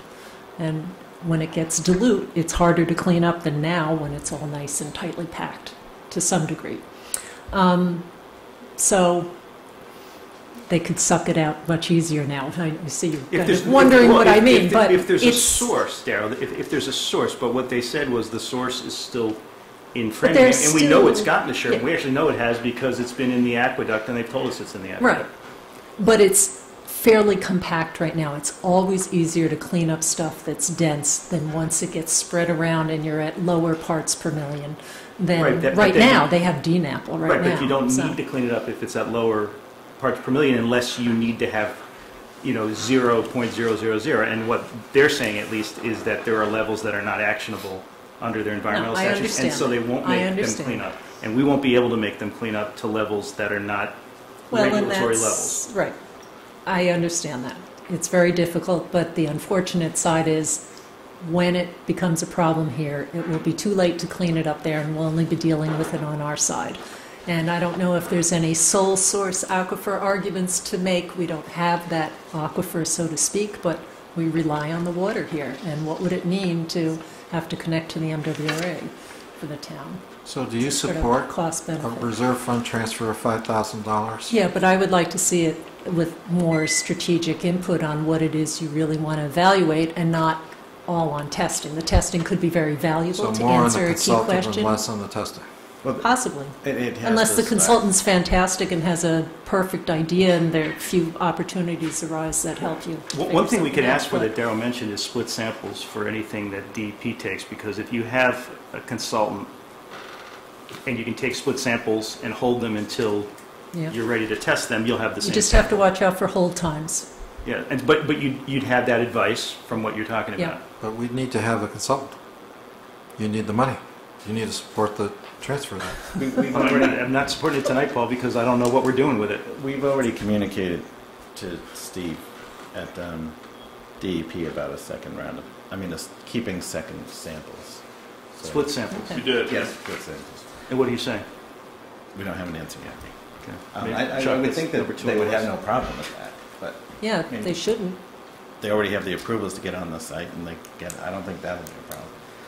But I just wanted to point out that Carol Boyes is like a project manager, and they have a hired expert that advises them.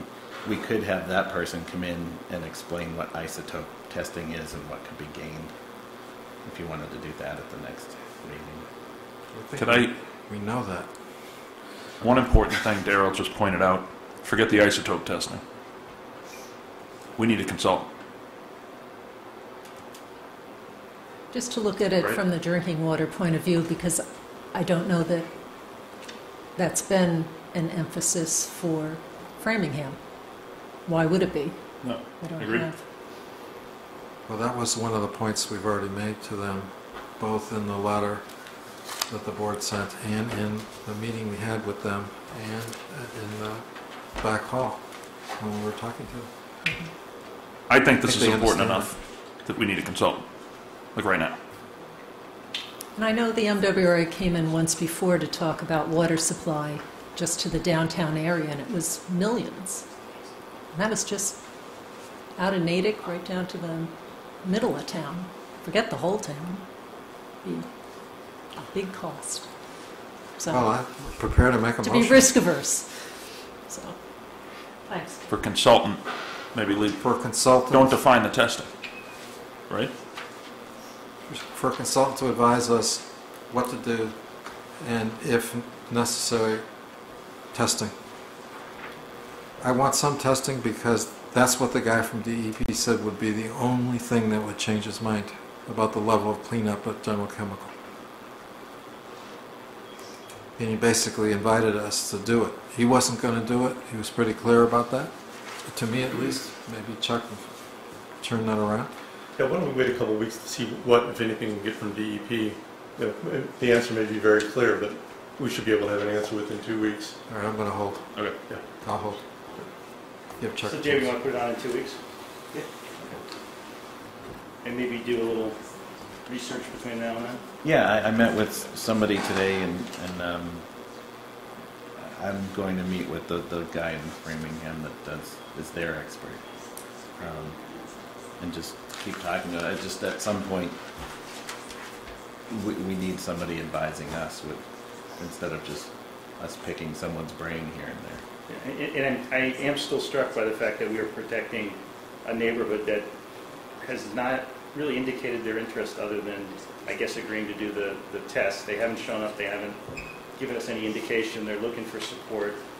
I think it makes for a good story to say we're trying to be highly protective of the town. But there's tons of stuff we could spend money on in this town that would make people's lives better, protect their health, or anything else. I don't think we received, with the mass mailing we did, we didn't receive one comment. Not one question.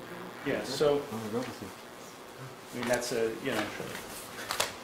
that's kind of telling also. I mean, it makes good theater. I admit that. It really does. But, I'd like to make sure we spend our money the most efficiently. What was that? This is my good side. Yeah, there you go. Good. Well, I think if people are satisfied that the government's going in the right way, they tend to stay home. But if they feel the government's going the wrong way, you'll have a room full of people. I don't even think they showed up the first time we talked about this, Paul. I don't think they feel we're going in the wrong way. I think they think we're doing the right thing. Great. Then I'll stay the course. What do we have next? Have we killed enough time to get to 8 o'clock? When we have the real exciting stuff coming on? We have two one-day liquor licenses at the Sherborn Community Center. One is a wedding on October 24th. The other is a birthday party on November 7th. All the necessary paperwork was submitted, including the insurance certificates that are included in your packet. Okay. Well, I don't agree with the police detail on the wedding. It doesn't meet legal standards. It's a event that's not open to the public. It's on a privatized location, and unless we are requiring police details at parties at people's homes, it doesn't pass legal muster. So I would approve, but I would not require a police detail. The detail is not for traffic. If it was for traffic, I would certainly have supported that. This is for someone to stand in the middle of the party. The number of attendees on the form was originally listed as 90. That was later revised to 75. So do we have an answer from the chief after the 75, reduction of 75? Yes. What's his answer? No change. That's still detailed. Do you know what his standard is in terms of number of attendees that triggers a police detail request? Because there have been some events recently where he has not required a police detail. Right.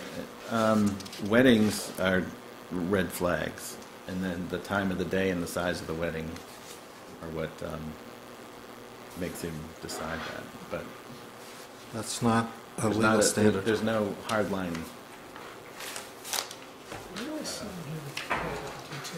It's on the bottom here. Oh, thank you. I'm sorry to put my lawyer's hat on, but it doesn't meet legal standards. Thanks, Mark. I had the same question. It's at the bottom of the phone. Yeah, thanks. Just where do you see the part of detail requirement? So I'd like to approve both of them. One without the police Let's take detail. them one at a time, I think. Do they both have details? We should- No, just one does the not. wedding. Yeah, so let's vote them one at a time.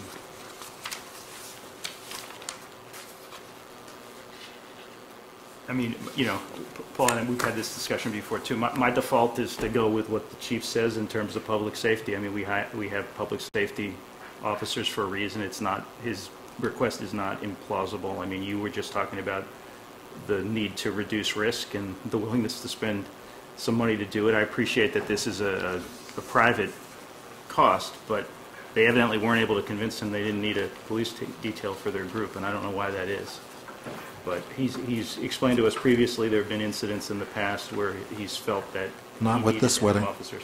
No, of course not with this wedding. This wedding hasn't happened yet. He needs to make a determination. When it's a private party, not open to the public, he needs to make a determination that this gathering presents a risk.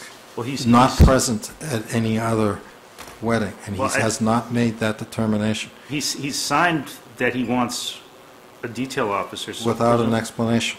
Well, he hasn't provided an explanation. That's true. I think I've made it plain. I would support a police detail if there was a reasonable basis to do so. Unfortunately or fortunately, I happen to be a municipal council. I deal with these issues all the time. I know there are legal standards, and by imposing a police detail where it doesn't meet legal standards, it creates liability for the town. The risk I want to reduce is the liability to the town.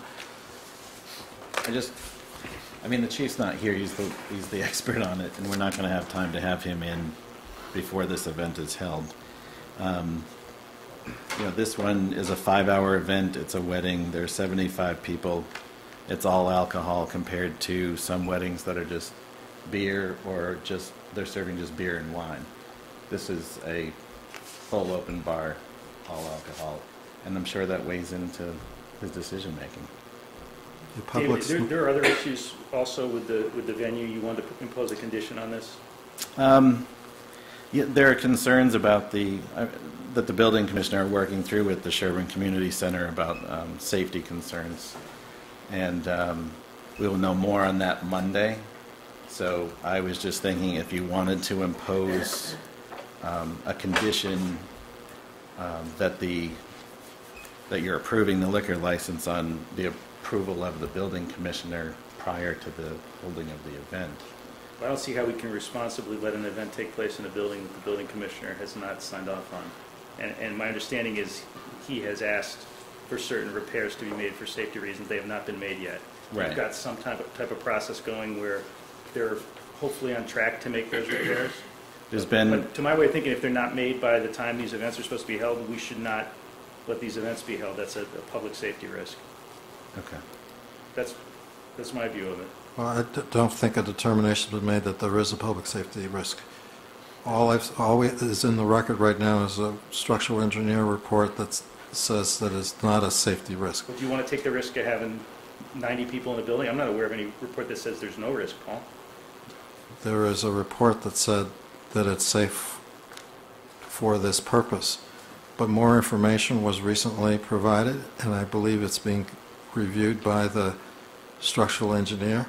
So if he changes his mind, that's fine. He has a right to change his mind. It's different than the discussion I had with David this afternoon. I think what the engineer report had several instances where it said the building was overstressed. And I'm not an engineer to interpret that, but that meant something to me. And the building commissioner said that it's very serious and that he requested something in writing from the community center and their engineer that says that it is safe. So I don't know if the building commissioner actually has that in writing. Well, did he have it as of this afternoon when you met with him? No. Okay. So that's what I think we're hoping to have by Monday. So I'm okay with a statement that this event is conditioned upon the building inspector. I'm not okay with a statement that the event can't occur unless all repairs that have ever been thought of and that you haven't specified yet are completed by the state. If the building inspector is okay with it, I'm okay with it. If the building inspector is not okay with it, I'm not okay with it. Yeah, I'm not sure we need to even include that in a motion. Yeah. I mean, we can... Well, that's our condition.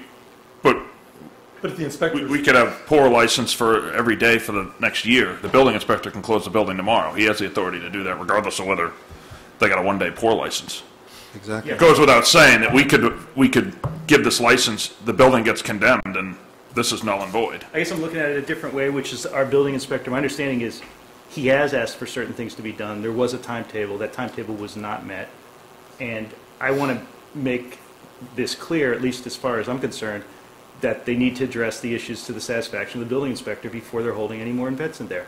It's a public building. I agree, and for their own well-being, they should either be fixing it or, I don't know, canceling the weddings. I hope they're not going to put Felix in the position where he's the one canceling the weddings, if that's what happens. But, all right, but I'm that's outside of... I agree that it appears that they haven't done what they should have done. But I don't really want to leave Felix hanging out there. The town owns the building. I agree with that. But it's leased to a private party, so it's considered a private building. Well, if it falls down, it's still our building, Paul. It's responsibility of the private party. All right, well. So as I say, I have no objection to putting a language in there that says that it's subject to the building inspector, because it's the law anyway. How can I object to it? As Sean has pointed out, it's the law anyway. So So we I would agree put on that in there. That's good. I don't think we need to argue over what repairs need to be done by what date. Nor That's do really I. up to the building It's up to the inspector. building inspector. Well, That's, consistent with that, Mike, I agree that we need to defer to the building inspector on it. I also wanted to defer to the police chief. I actually had a question, Paul, for the other towns that you represent. Obviously, alcohol generates exposure. Do other towns impose police detail restrictions for public gatherings on municipal owned facilities? When they are,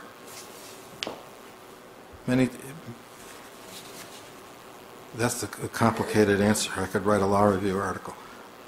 Where it's a private facility, by private facility, there's a lot of publicly owned buildings that are RFP'd out to private parties, and private parties occupy them. When they're occupied by a private party, and the private party is having a private event is defined as one to which the public is not invited. Essentially, you've got,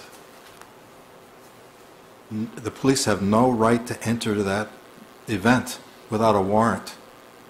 So no police officer can enter this thing without a warrant, and here they're bypassing that by saying, because we're giving a one-day pouring license, we are going to require a police officer to be present at this private event.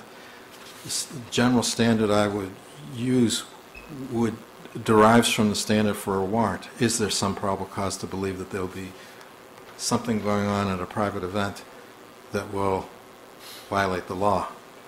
And there is no basis stated by the chief at all as to why he's picked out this particular private event on some private property.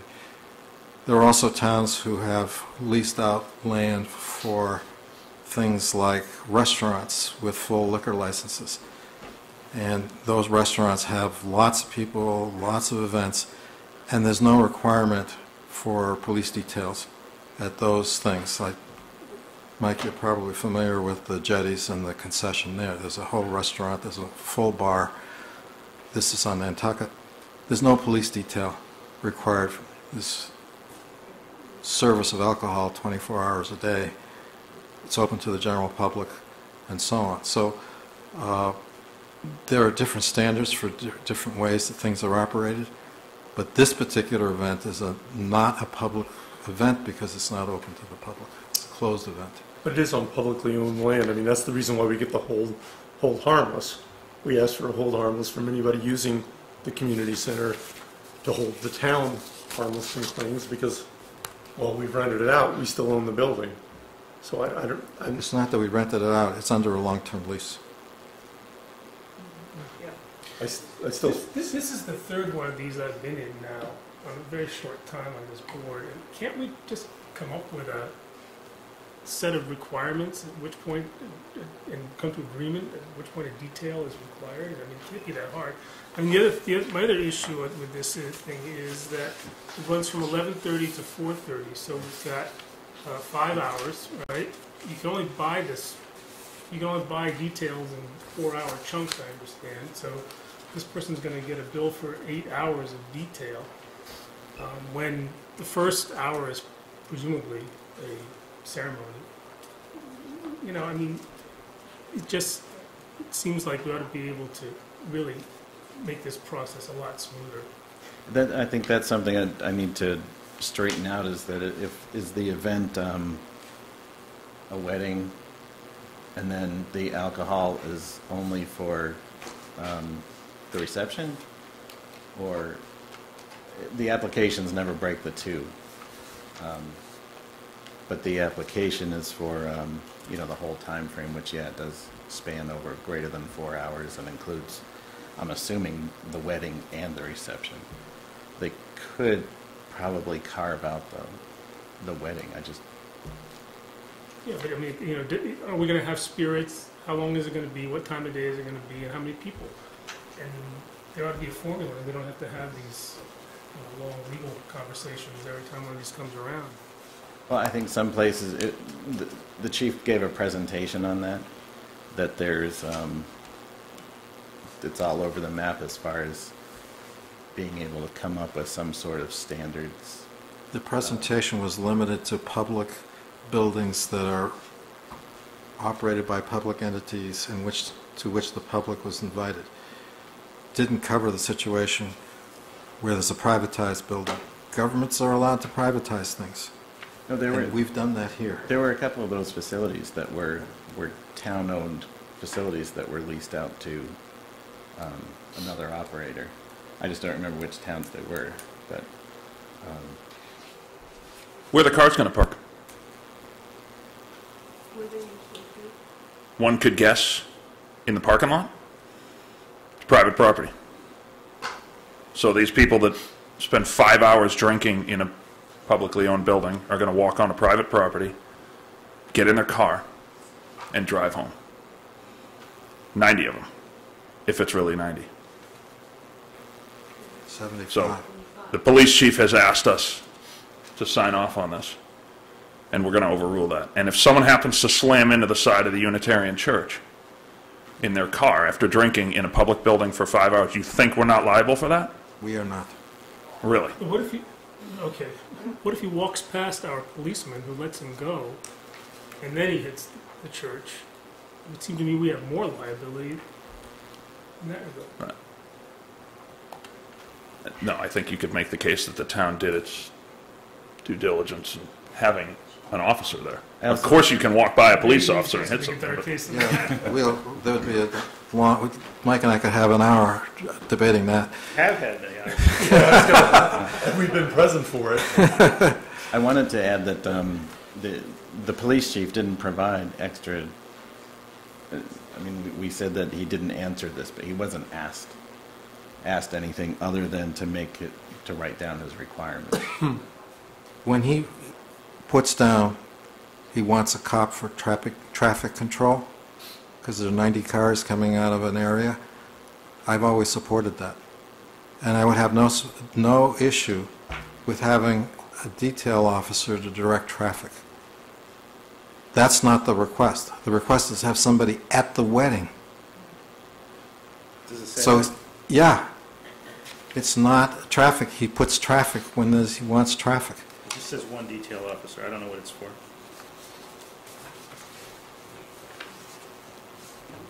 It is not traffic. It doesn't say that, Paul. It just says one detail officer, so... When he has a traffic detail, he puts traffic there. If you look back at how we've been working this in the past when he wants a traffic detail, because I'm not opposed to traffic details.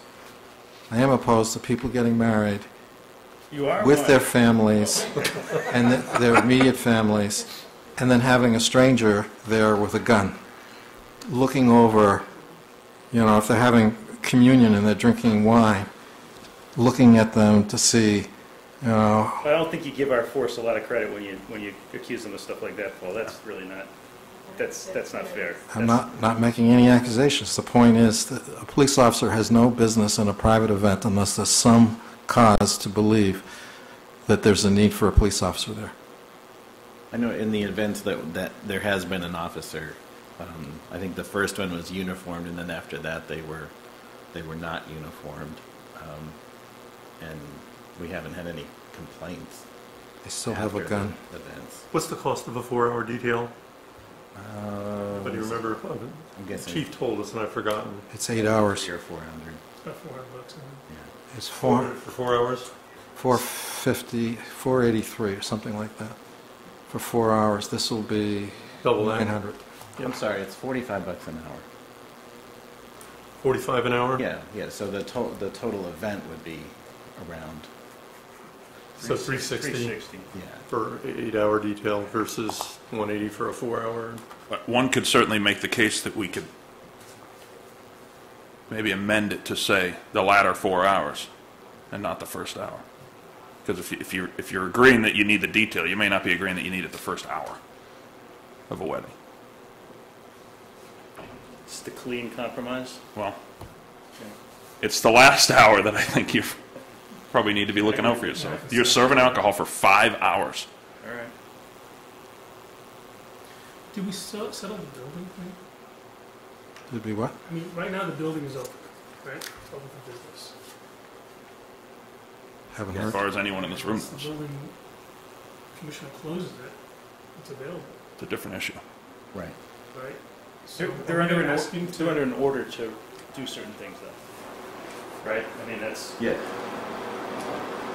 So we're being asked to license a building that is, at this point, not in compliance with the order of our building official, technically in violation of the law.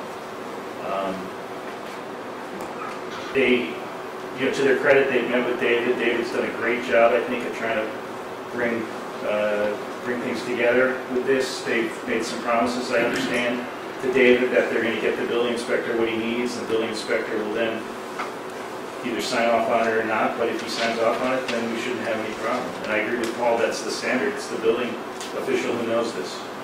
Yeah, I think the building, the building commissioner has been as lenient as I could ask Certainly sounds like it. anyone to at this point. Yeah, which is not necessarily.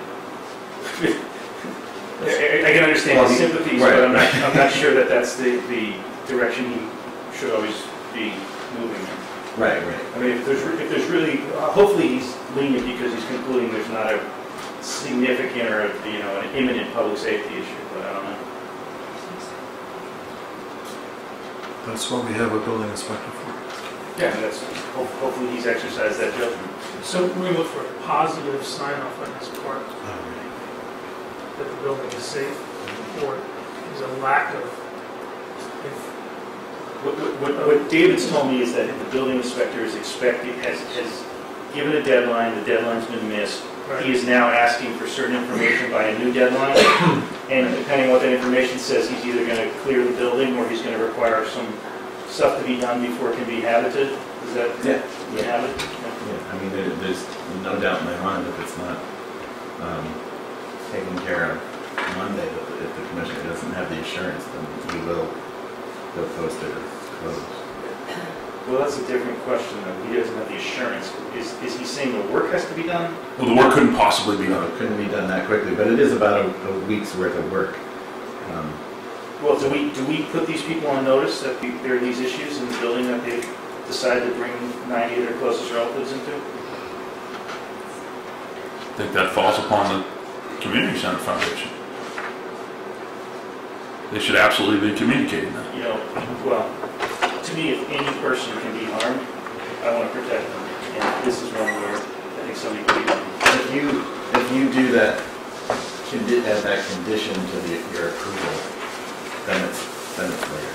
Okay, I still want to know what that's going to look like. Is that going to be a stamp saying it's safe, or is that going to be I'm not going to take any further action for now? That's good. From the building commissioner? Yeah. The building commissioner has to have, he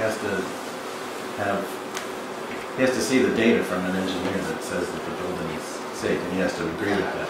If he doesn't agree with that, and he's unsure, then he will call in an outside inspector, a state inspector to come in and make the call on it. But right now he seems to understand the scope of what needs to be done. Okay, but this thing's happening in like 9 days, so it's got to happen.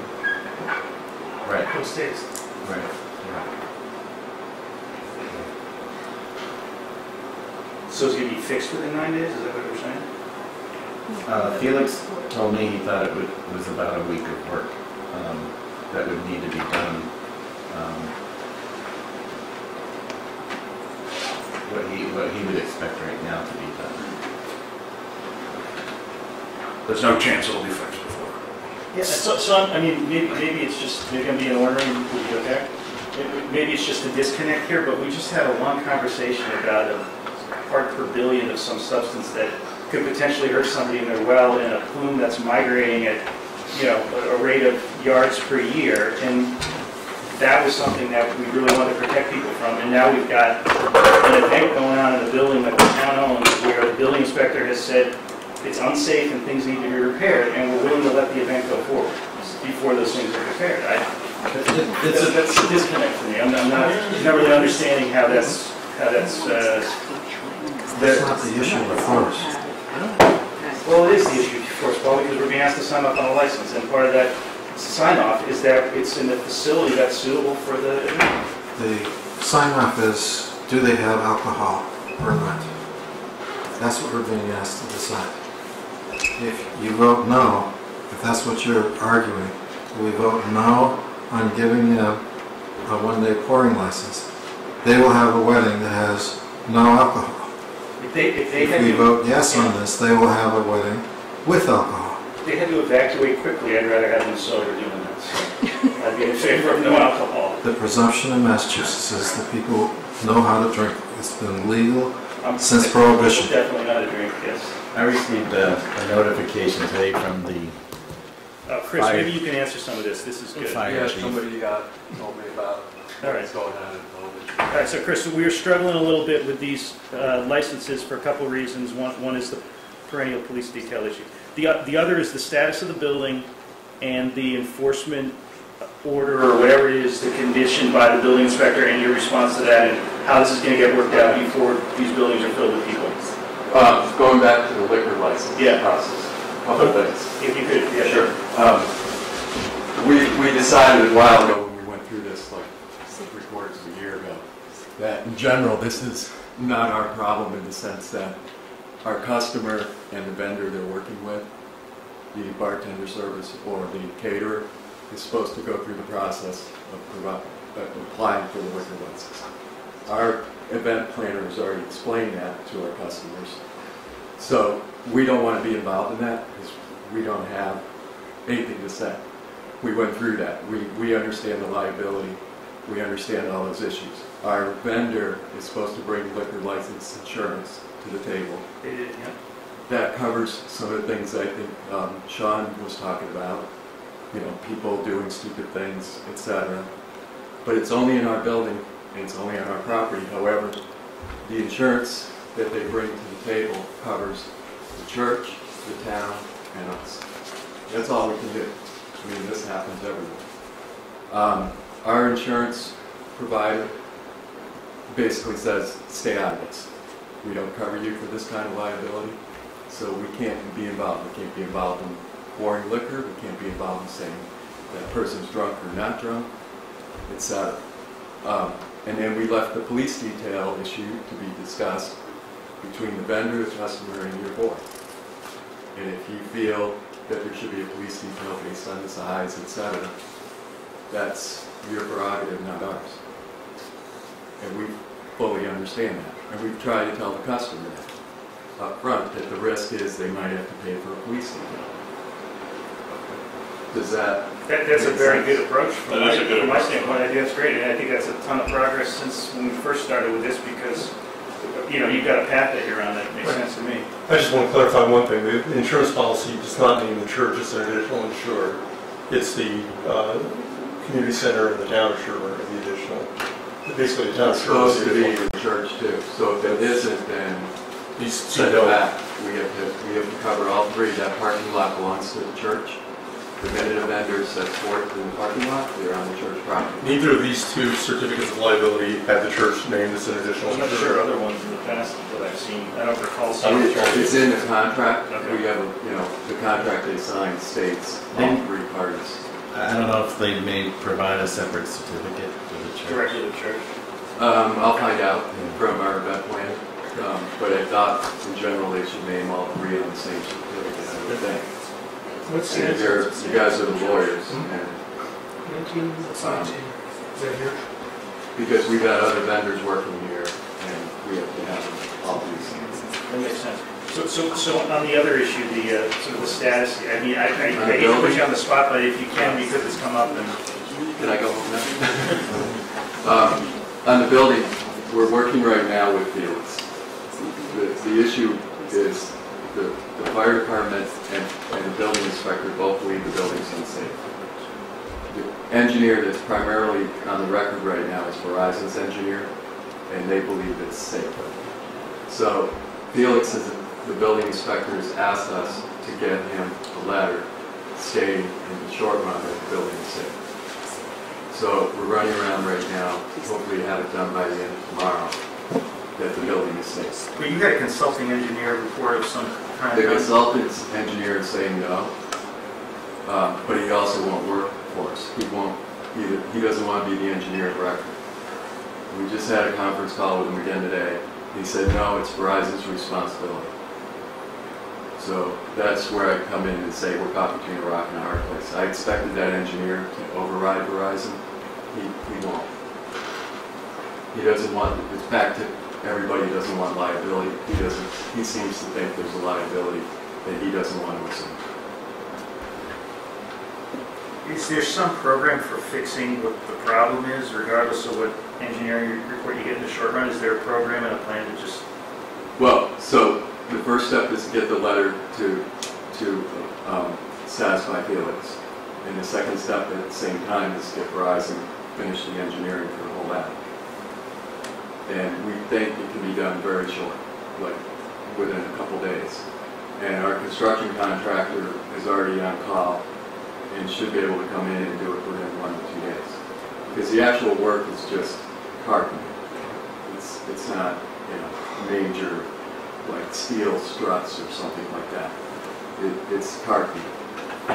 And we look at it as Verizon really, right now Verizon's the engineer of record for the data center portion of the attic, where they reinforced, everybody know what a truss is? I know Sean does. There are 4 trusses up there. One truss is the perimeter of the wall that represents the data center wall that holds all the Verizon equipment. And then there's 2 trusses right by the cupola, which is also supporting Verizon equipment in the cupola. And then there's another truss. And then there's a beam the beam came separated from the rafters sometime, who knows when, but it was discovered by the building inspector this past spring.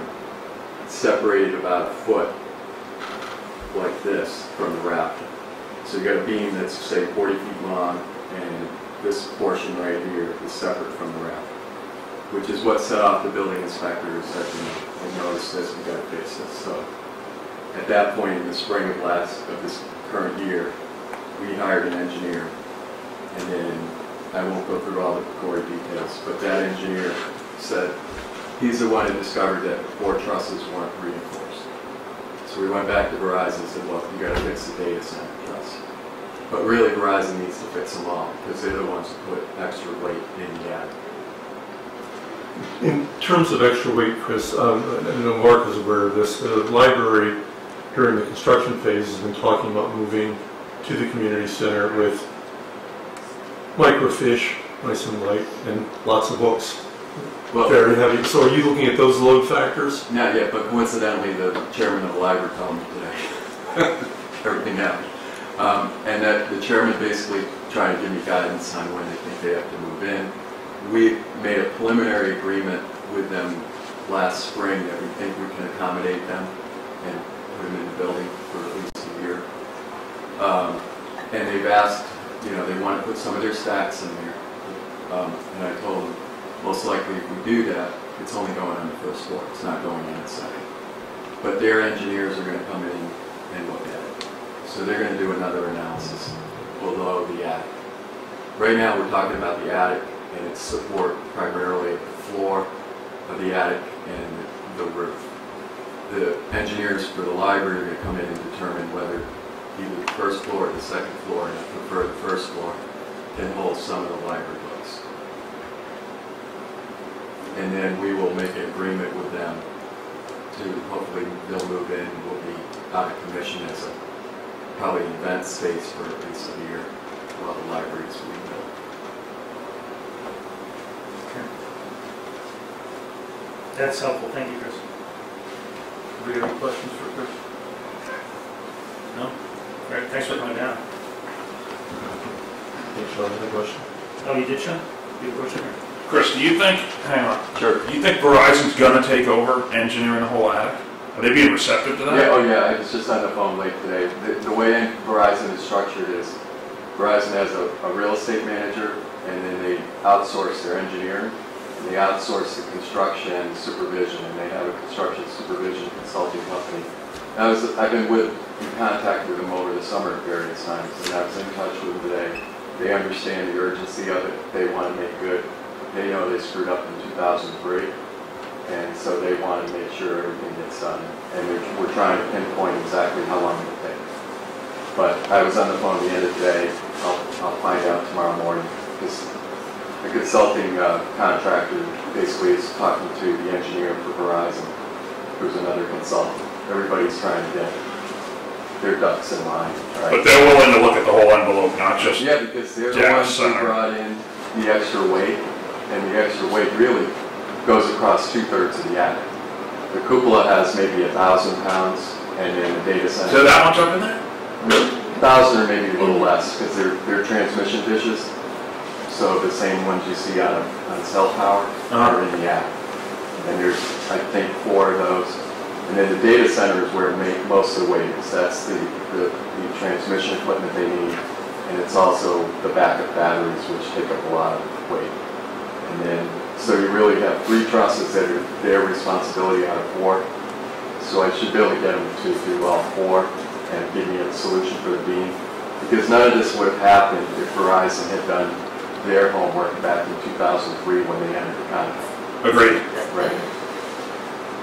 What do you think the odds are this will all get done by October 23rd? I would say fairly high. The last time I made this promise was in the beginning of August. We had to close the building right in the middle of the Dover-Sherborn High School, Middle School play rehearsal. And I got it done in less than 5-6 days. Verizon's been very cooperative. You know, that cell tower is very high value to them. In general, they try to work with their customers. So, I'll know. I've been trying to get a hold of Felix tonight, the building inspector, and I'm supposed to, if I can't get a hold of him tonight, I'll be talking to him tomorrow to give him an update. Thanks for coming in. You're welcome. Thank you. I'm only 5 minutes away. You should stay until the end. Someone want to feed my dinner? I'm going to stay. All right, so we have no motion, I guess, at this point on this thing. Yeah. Well, there's one that there's no controversy on. Yeah, good. So why don't we start where there's no... Well, there may be controversy because it involves the building. So... That's the... Here you go. Okay, so helping. I would move to approve a one-day liquor license for November 7, 2015 to Pauline Bounds, Helping Hands. Second. We would put a condition on it that, provided the building inspector approves the building, or? I find your argument compelling that we need to defer to the police chief on matters of public safety. I agree with you, Mark. I'm tired of looking at these, not knowing what the standards are. I'd like to look at that discussion. But if we're going to defer to the police chief on issues of public safety, I'm going to rely on the building inspector. Right. Yeah, so I would not make it a condition. I think they're separate issues. So you just sign off on the liquor and assume that the building inspector is going to keep people out of the unsafe building? Okay. So you're seconding the motion? I second the motion, yeah. Sorry, I thought you were going to Amend it? Yeah. I guess you got to open for a discussion then. All right, so what's the discussion? I guess I'm back to, I'd like to see the building inspector sign off on this until he's set. I mean, I just heard the fire chief and the building inspector think the building is unsafe. And I have no reason to believe the building inspector isn't going to do his job fully and competently. If he's not convinced that it's safe, he's going to pull the license. Well, he's not going to pull this license. Right. No, not the license. But this will be null and void when there's a piece of plywood in front of the door. Right. Yeah, the problem with the proposal I had made before about making condition to the building inspector, the fire chief can shut this thing down too. And if we just he's say already signed one, off on this, yeah. Yeah, but if we just mention one official, Well, what about all the other officials that might be involved in this thing? And if they're not mentioned, does that mean something different? It just seems like... I take it back. Well, your point is that Tim Morrissey has signed these applications, so presumably he's comfortable with this event going forward in this building. I want to add that we received an email from the chief this afternoon that I think he informed his officers last night. We're at another meeting this week. That he was telling his officers that they're not allowed to go to the third floor if there is some sort of event at the community center. I gotta figure this is not the third floor. This wedding. Since one of the egresses is closed, it's considered a confined space, and he doesn't have, they don't have the training for that. But Well, this license is Chris still here? This event is not going to take... Right there. Do you want him back in? I don't see that the third floor was going to be part of this liquor license. No. No, I'm just saying, the chief isn't saying everything's fine anymore. That's what I was thinking. I think we're being urged to not apply any theft to these licenses, which I think is a very compelling, approach actually, because these are really frustrating to go through this every single time. I don't know what this is. I share one too. I'm not sure what the standards are. On the other hand, if I'm going to defer, as you argue, to the police chief on matters of public safety, it's his call.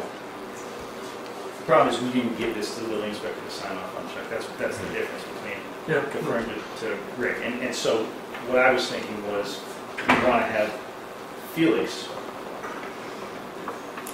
certify that the building is safe for the event. You're suggesting something that maybe we should do to change our process here. Instead of just having two chiefs sign off on this, have the building inspector sign off on these events too. So when it comes to us, we can look to see who signed off on it and who's objecting. And if the building inspector refuses to sign, then we have his advice. That would apply to every building in town. This is an issue of a certificate of occupancy. The first thing he does is he's going to pull the CO. That goes without saying that you can't, you can't have a liquor license, you can't have anything. You can't use a bathroom in there if he pulls the CO. That doesn't, it's not part of this conversation. We don't want to have a knee-jerk, the building inspector has to sign off on every permit, the liquor license. It's irrelevant. Well, he could go close any building in town right now if he deems it so unsafe. who enforces the occupancy requirements? Is that the fire chief? I'm sure the fire chief could pull it. Yes. Well, what I'm saying He would need a reason. What I'm saying is when we get a form that says there's going to be, say this said 250 instead of 50 people, and the building only has occupancy for 220. Oh, that's the fire chief. Okay. Does he know that? Is that what he looks at when he signs this form? Yeah, he knows what the occupancy is. I don't, and it's not on here, but he knows what the occupancy is. So if somebody's looking at that, then that's fine. Yeah.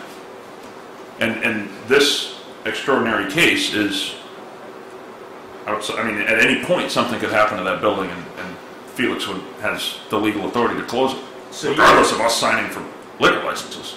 So you're saying we just don't bother with. I'm saying it has nothing to do with this point. So don't bother with the building inspector at all. No, he's going to do his thing outside of what we're doing here. I don't comfortable with Chuck's position. So can I call a question? Yes. No, it seems wrong to you, Dan, doesn't it? You gonna change your mind? That's just a joke. Can I call a question? Sure, please.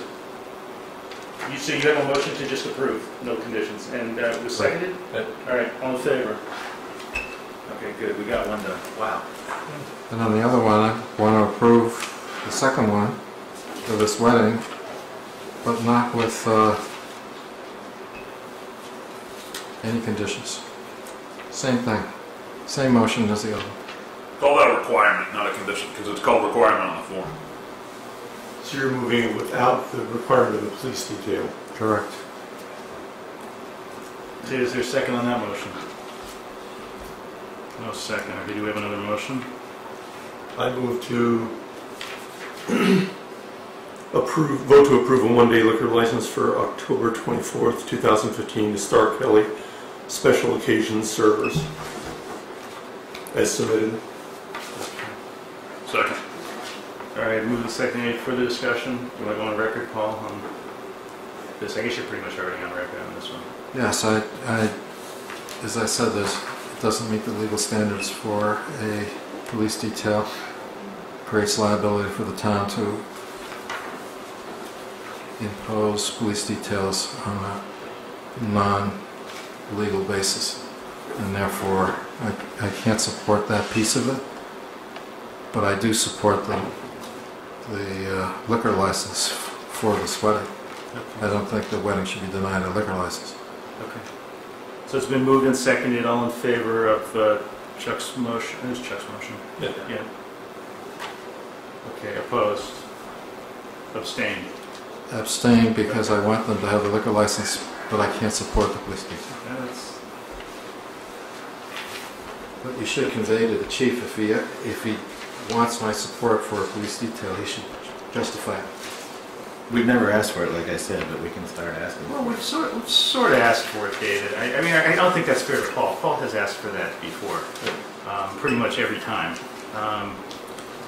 Well, for private parties, yeah. No, but you've asked for. No, I'm saying you've asked for an explanation in the past, and I do think it would be helpful to have a policy. But I would also point out that in other cases we've had the applicant or the party for who the party is being thrown come in here and ask us not to impose a police detail. In other words, there's been some controversy. We haven't heard from anybody that they're opposed to this police detail. We just heard Chris say that they're advised now that this may be the case. So it doesn't sound like there was a strong objection here anyway. But the point's well taken that we should at least have some guidelines. I think everybody up here has pretty much said that at this point. But let's not invite everyone to come to our meetings to pin the board. No, because if there's a policy, then that's fine, yeah. Right, but if anyone were to take what you just said, they'd say, well, just go to the Board of Selectmen meeting and plead your case, and I don't. They do it anyway. And I'm begging people not to put me in the position to go against a police chief. It just comes with the job. Welcome to the selectmen. Certainly don't do it every meeting.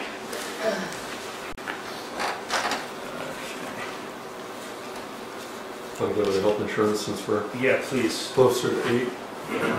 Recused on that. So is it possible to finish up everything else so I can go home? No. Are you going to recuse yourself from the whole time?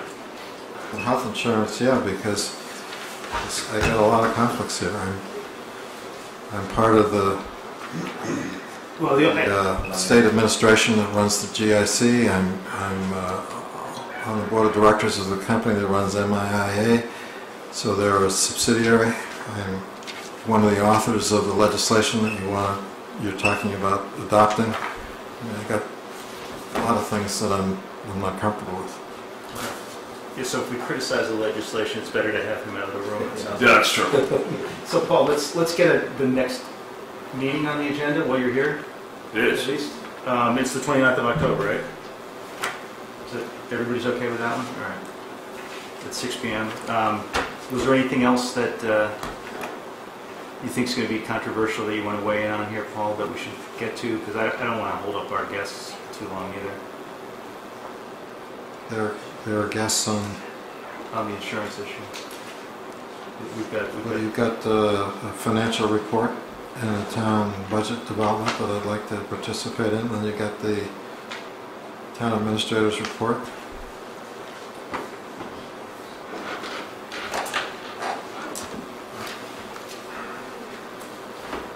Whatever you want to do, Spark.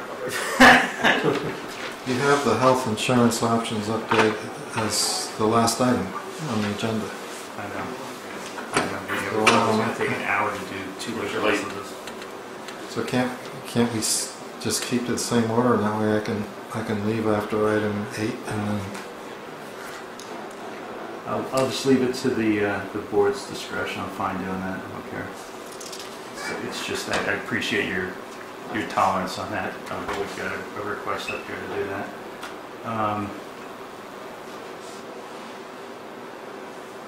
Irene, you had a recommendation on a warrant schedule. Do you want to just make that? I think folks have had a chance to see that. Under the town budget development. And we're going to get through this in like 10 minutes, everything else, so we can get to these Yes. folks. Okay, thanks. Yes. The town budget development section, we're asking the board to consider the notice of intent to open the warrant, and I believe, I'm sorry, I misplaced that item. To open the warrant for 2016 on November 30th, 2015. December 3rd would be the deadlines for proponents to file with the Selectmen's Office a notice of intent to submit proposed warrant articles, and also provide a copy to the Advisory and Capital Budget Committee. December 3rd, 10th, 17th, they would meet with the Board of Selectmen and Advisory Committee. January 7th, the Selectmen would propose the 2016 warrant. Is that a little earlier than It's typical? only one day earlier. Is that all? Wow. Last year it was on December 1st. Great. That looked like a good schedule to me. Does anybody else have any comments? No, I felt it could as well. I'd move to adopt the 2016 warrant guidance letter and notice of intent as drafted by the finance director. Second. Moved and seconded to adopt the schedule proposed by the finance director. Any further discussion? All in favor? Aye. Okay, great. Thanks, Irene. Town budget development, that's a separate item? Is it the same item? Same Great, good. David, do we have an administrator report? Yeah, just a couple of things that I was going to mention. One, we have the town council's presentation in this room on Monday, the 19th at 7 p.m., and that's regarding the 40B. I guess I would call it a 40B seminar presented by town council. That's on Monday night. Also, I don't know if we mentioned the playground bill tonight. We haven't. Okay. Well, we just did. It's next week, right? Yeah. And they're still looking for volunteers, Sean? Yeah. Okay, great. A lot of them. And funding? I'm looking at Paul before he leaves. Okay. There's a sign-up genius at Sherborn Playground Rebuild.org, I think. Okay.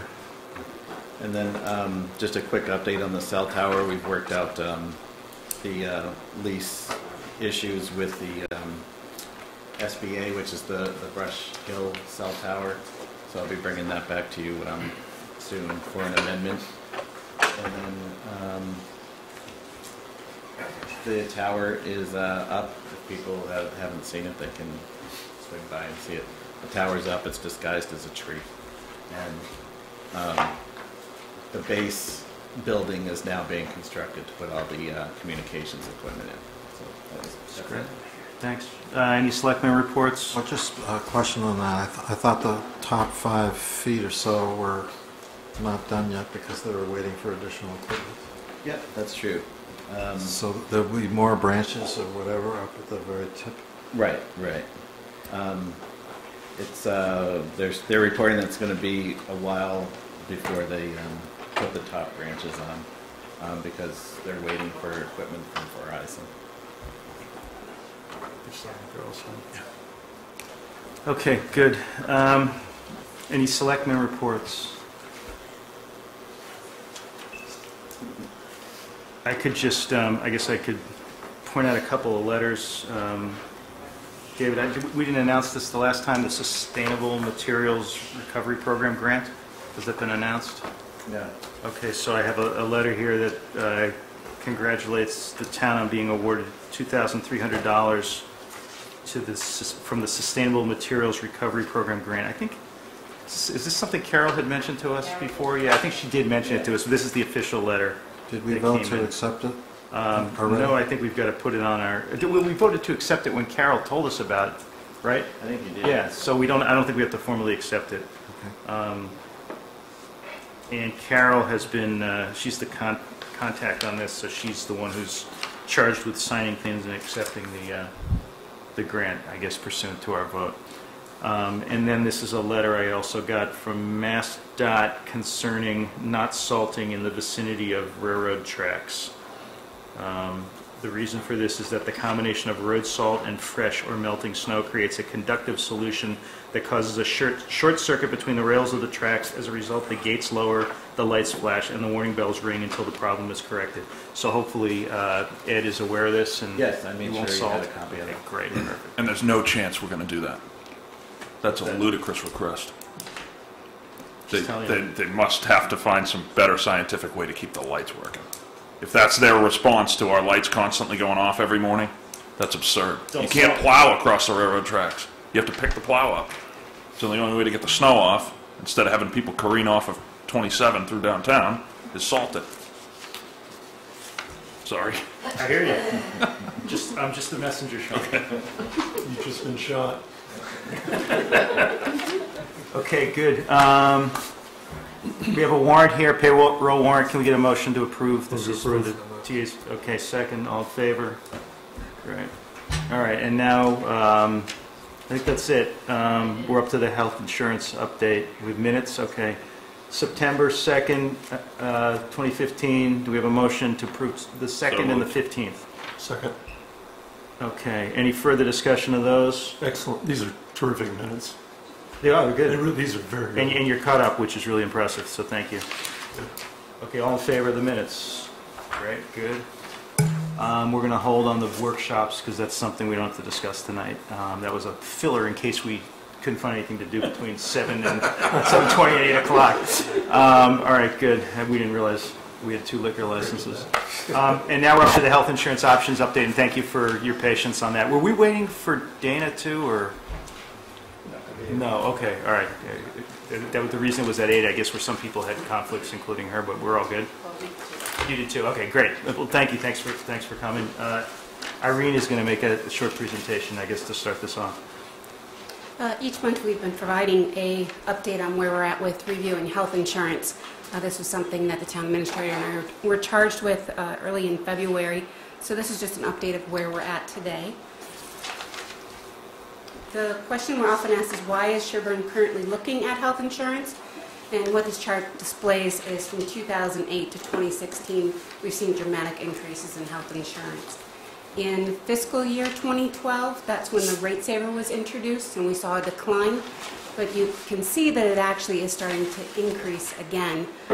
In FY16, we're seeing the double-digit increase of 13%, and the projections going into 17 are along those lines, if not a little bit higher. The options that are currently under review is West Suburban Health Group, GIC, the Government Insurance Commission, and we've also reached out to the Massachusetts Interlocal Insurance Association, or MIA.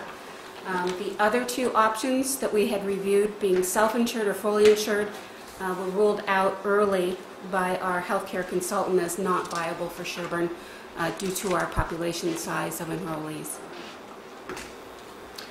For West Suburban Health Group, they actually took a vote on September 24th. The West Suburban Health Group Board voted plan changes as follows. On July 1st, 2016, the current benchmark plan will be changed to that to mirror the GIC benchmark plan. What that means is the $300 versus $900 deductible design. $300 is the deductible for a single person enrolled in the West Suburban benchmark plan. That's the out-of-pocket costs prior to insurance kicking in. That does not include your prescription medications. Those are covered separately under the plan. $900 is the family cost out of pocket before the insurance would kick in. And I do have additional details of these plans if you'd so like a chart that compares them to the current rate saver plans. Effective July 1st, 2018, the rate saver plan will be completely eliminated from West Suburban, and the only options available will be the benchmark plan. They still need to offer an indemnity plan per Mass General Law, so that is basically a PPO. And when we reviewed the PPO costs, one of the things that we're watching out for is the individual PPO plan thus far would not be impacted by Cadillac tax. However, the family PPO plan would. So that's something that we are continuing to look at as we look at all of the solutions. The point that was made at the meeting was employers are free to bargain out the rate saver plan earlier than July 1st, 2018. So the towns and municipal departments that are involved with West Suburban can go down the route of health plan design change on a local level and elect not to even offer the rate saver plan through the towns anymore. And it's each specific town, regional school, et cetera, would need to go through that vetting process with the Insurance Advisory Committee and Public Employee Committee if they were to choose that third bullet point. What that would do is anybody currently enrolled in any other plan and rate saver would basically be dropped directly into that $300, $900 GIC-like deductible plan. If Sherborn moves from West Suburban or switches to the benchmark plan, we still have to notify West Suburban of these changes by February 28th for July 1st, 2016 effective date. Also, the consultant that we had here in June, our health insurance consultant, provided the potential savings if we go to the new benchmark plan, and that is $123,169, a portion to the town and a portion to the employees. That is set up into a mitigation plan for 1 year. What towns can do, and it's also subject to bargaining how you're going to use the mitigation plan, is either health insurance holidays for a certain period of time to draw down those funds. You can set up flexible spending accounts. Those are a couple examples of what you can do with those savings. For GIC, they currently have a benchmark plan at $300, $900, same as what West Suburban's proposing. There is early discussion of changing that deduction schedule to $400 for single and $1,000 to family on July 1st, 2016. That has not been voted yet. It's still in discussion period.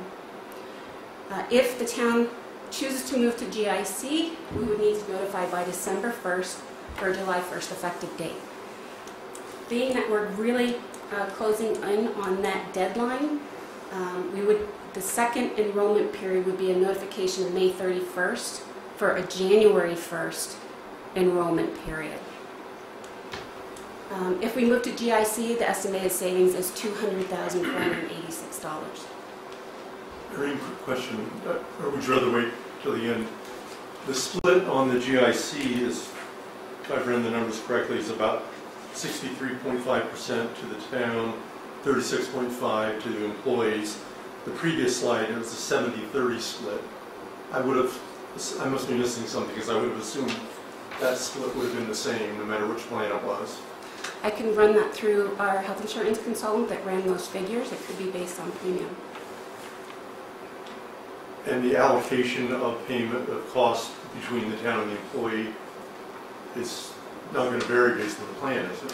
It shouldn't. The calculations that he ran was based upon our employment data and what plans they were currently in. So I can follow up with him and find out. Okay, so there is another variable. Is. It could be the retirees, but I would definitely need to double check with him. With Maya, now that we have information, because we've been working with them for a few months now on getting cost comparisons, they do offer Blue Cross Blue Shield only. I was able to find out today they have 123 municipal accounts. They only take care of municipalities. That includes towns, cities, regions, and water districts. The rates that the town received are for the town of Sherborn, which includes Pine Hill School, as the participants, and it's based upon our utilization of the health insurance options that are available to us. They are offering us a West Suburban Health Group comparative rate saver type plan, and like I said, it is competitive. The only area that it's showing an increase is if we have a few people enrolled in the family plan, and we have 4 individuals out of 151 enrollees in the family Fallon plan. They would be impacted slightly a little bit higher in cost. They do offer a GIC-like competitive, the 300-900 split. I do have a call into our consultant, and he is looking into it at Maya to see if the town has the ability to offer all 3 plans. A PPO indemnity plan, according to Mass General Law, we have to offer that, as well as can we offer a rate saver type plan and a GIC type plan. And he's checking on that and hopes to get back to me by Tuesday. The health insurance consultant with Cook & Company is currently running the numbers to see what the potential savings is, and he can put in an assumption for how many people would stay with the rate saver plan versus going to a GIC like out-of-pocket plan. If we need to move to Maya, notification needs to be made by March 31st. We would most likely need to know ahead of that because we need to let West Suburban know if we were making that change by February 28th. I did ask, because there has been some question as to if many towns switch from West Suburban and start leaving that group, what is the impact on the town that's still enrolled? And my understanding is if the group goes under or is no longer operating, that they currently have enough reserves to take care of the runout from some of the past claims, because they're usually a month to 2 month lag in health insurance claims. So I also started looking at what are the options for employees if that were to happen, because even though the runout is being taken care of, what are we doing about health insurance today? So if they're no longer in existence, how quickly can we switch to take care of our employees to make sure that they have health insurance? With GIC, my understanding is, and I still have a question into the GIC representative, that there would be a cost associated with joining outside of the normal enrollment plan. I confirmed with Maya today there is absolutely no fee to join, and if we needed to switch tomorrow, it merely takes a phone call and they can start that transition process. The next steps for the remainder of October 2015 to March 2016, one of the things that we're going to be bringing forward is have the Board of Selectmen consider adopting statutes 21 to 23. One of the points I do want to make is these sections do not obligate the Board of Selectmen to make any changes, but they do permit the town to enter into negotiations with a public employee committee.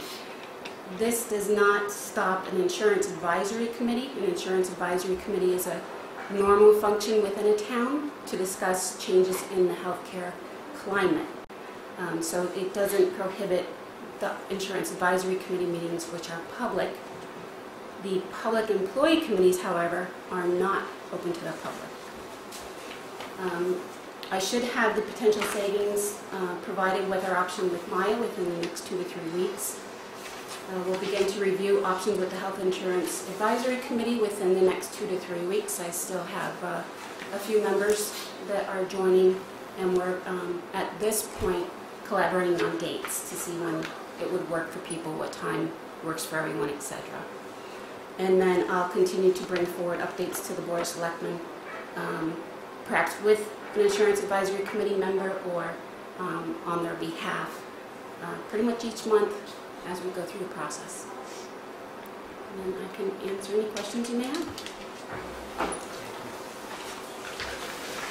I have a question. Go ahead.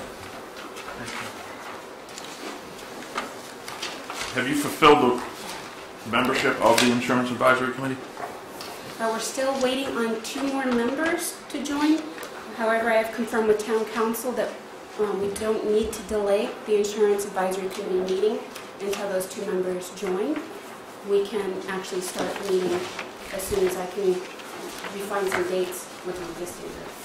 So there's still 2 seats available for bargaining unit members. The 2 ex officio non-voting members, we haven't had a single application, unfortunately. Okay. Anything else?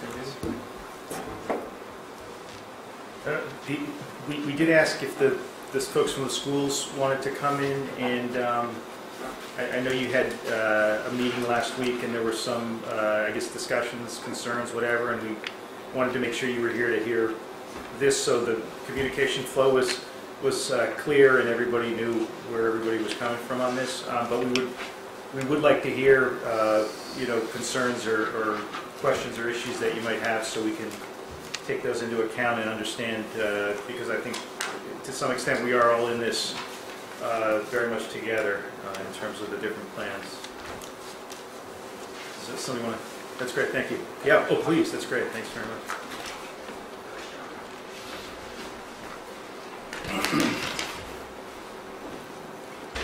Good evening.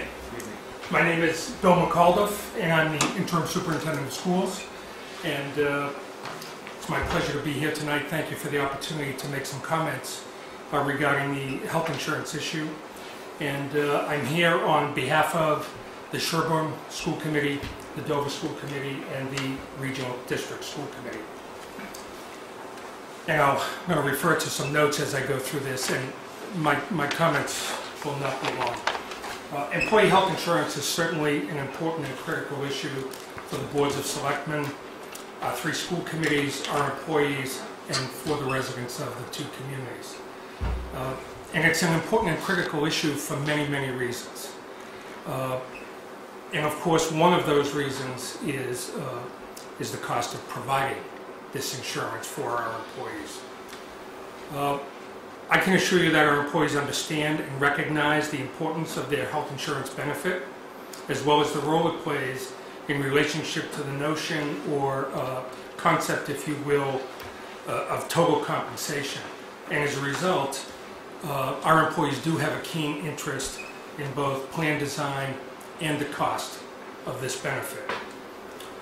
Our school-based employees are also part of what I believe is a fairly unique set of circumstances across the state, where 95% of our school employees, whether they work in Sherborn or Dover or at the region, are represented by one unified collective bargaining agreement for each of the 5 different employee groups. So the collective bargaining language, the terms and conditions of employment and their work, whether the employee works at Pine Hill or at the region or at Chickering, they're represented by one unified agreement. In our line of work, it's been my experience that employee relations, positive employee relations, is one of many vital factors in maintaining strong, effective, and high-quality learning institutions for our students. Over the course of my 18-plus years as a superintendent, I've had the opportunity to sit at the negotiation table dozens of times.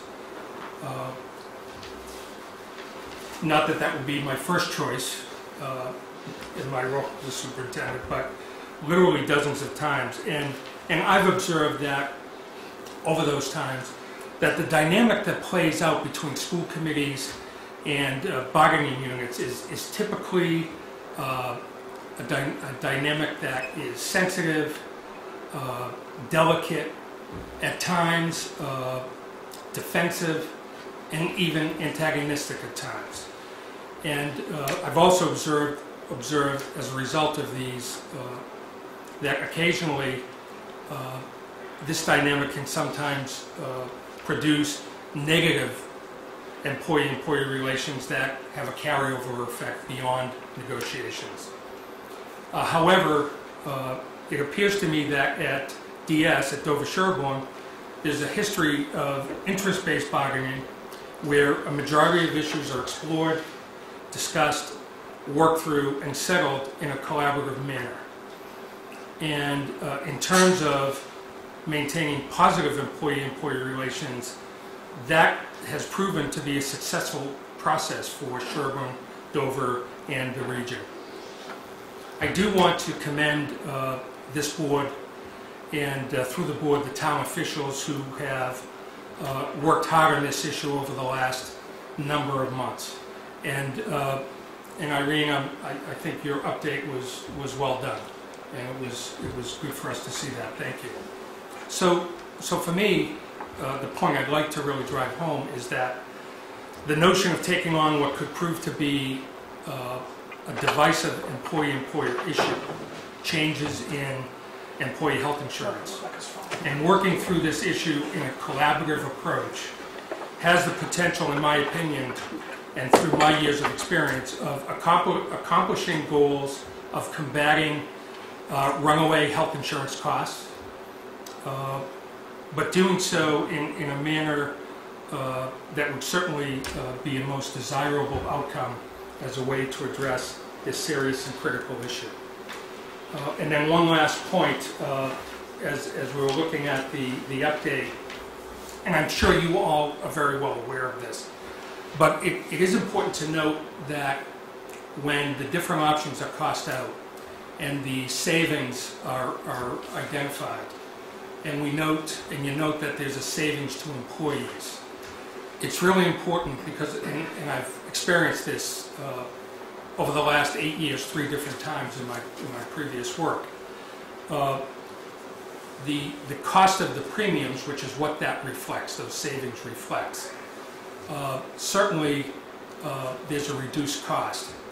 When you spread that across many employees, that's diminished. But more importantly, when plan design is changed to include either a new factor where there are deductibles, or certainly increased deductibles if they're in place already, my experience has been that these plan changes also come with co-payment changes, which often don't go down, but typically are increased for employees.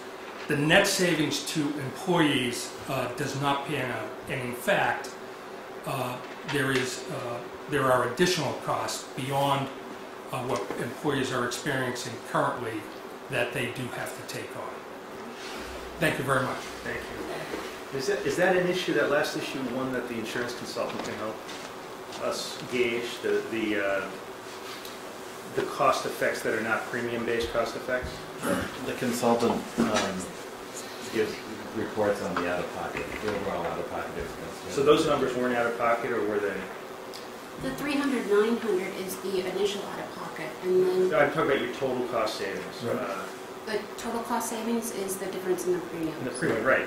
Like you said, so the point, I think, well made was, from the employee's standpoint, there are other factors, and can we, I guess, get an understanding, better understanding for those different programs, what those factors might be also. Sure, Absolutely. I'm sorry, I actually have a chart from West Suburban that compares their benchmark to GIC that shows every line area and what those additional out-of-pocket would be. And then the consultant would probably know what an average experience was, so they would know how much, each co-payment, how many times you'd experienced that in a year. They do it on the prior year, prior 2 years. Absolutely, they can do that. They do it on the prior 2 years utilization of a specific unit. So that would be important information to have too, so we see really what we're dealing with if we are considering these different plans. Anybody else? Pete, when we switched to the rate saver, I remember seeing that Pete Hoagland had done a spreadsheet, and I want to say they supplemented, was it the public employees? The difference that they were going to incur, at least on the co-pays, I think, for the first year. Yeah. Because the co-pays went up substantially, I think. So they factored that in to kind of lessen the blow. I mean, overall they saved a lot of money anyway, but it flipped back a little bit because the co-pays went up. Both halves of the Hess family want to speak, so who goes first? I didn't see whose hand was up first. Do they have to divide their time? On your point, Well, I guess we know now. on your point, they did do something, I know with the police, I'm not sure if the CMD, they did not do it with the teachers. In other words, I think that some groups got $500 to mitigate the increased co-pays, but not the teachers. Right, I don't remember what that group was. Yeah. I remember seeing it. Yeah. Does anyone remember what that group was? No? Apparently it wasn't the teachers. So Nancy, please. I'm glad you're addressing the difference in the co-pays, but there are some other issues too that I know with the GIC, when if the town joins that, they basically lose control. Is that also true of the MIA? Because okay. And I also know that there are different waiting periods for employees coming in. They can't be part of it for 2 months and so forth. So I think those are all little things that might affect the attractiveness of plans that should be included, like the difference in the co-pays and so forth. It shouldn't just be, savings in the premium, because that doesn't tell the whole story. The West Suburban Health Group has a 30-day waiting period. GIC has 60-day. MIA can sign it the next day because it's through Blue Cross Network. Great. Thanks for that point. What control do you think we have now that we'd be giving up?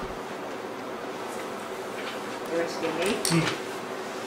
I don't know the detail of it, but we're part of the consortium, so we have representatives that go in and they affect what choices are given to the towns and so forth, whereas you don't have any say once you're part of the GIC. Nancy is correct. Once you join the GIC, you're not involved in a specific health plan design for your particular unit. Right. It's part of the entire state view. With West Suburban... But that doesn't seem to have stopped any of the increases that we've been seeing over the last few years. No, not at all. So I'd say that control is tenuous at best. From what I saw at one of the previous meetings, the GIC also has the ability to increase the co-pays and deductible in the middle of the year if they're running short of money. That's my understanding. You have no control over that. That is correct. Okay. One other item to think of. One of the charts shows $129,000 saved by the town and 60-something saved by the employees.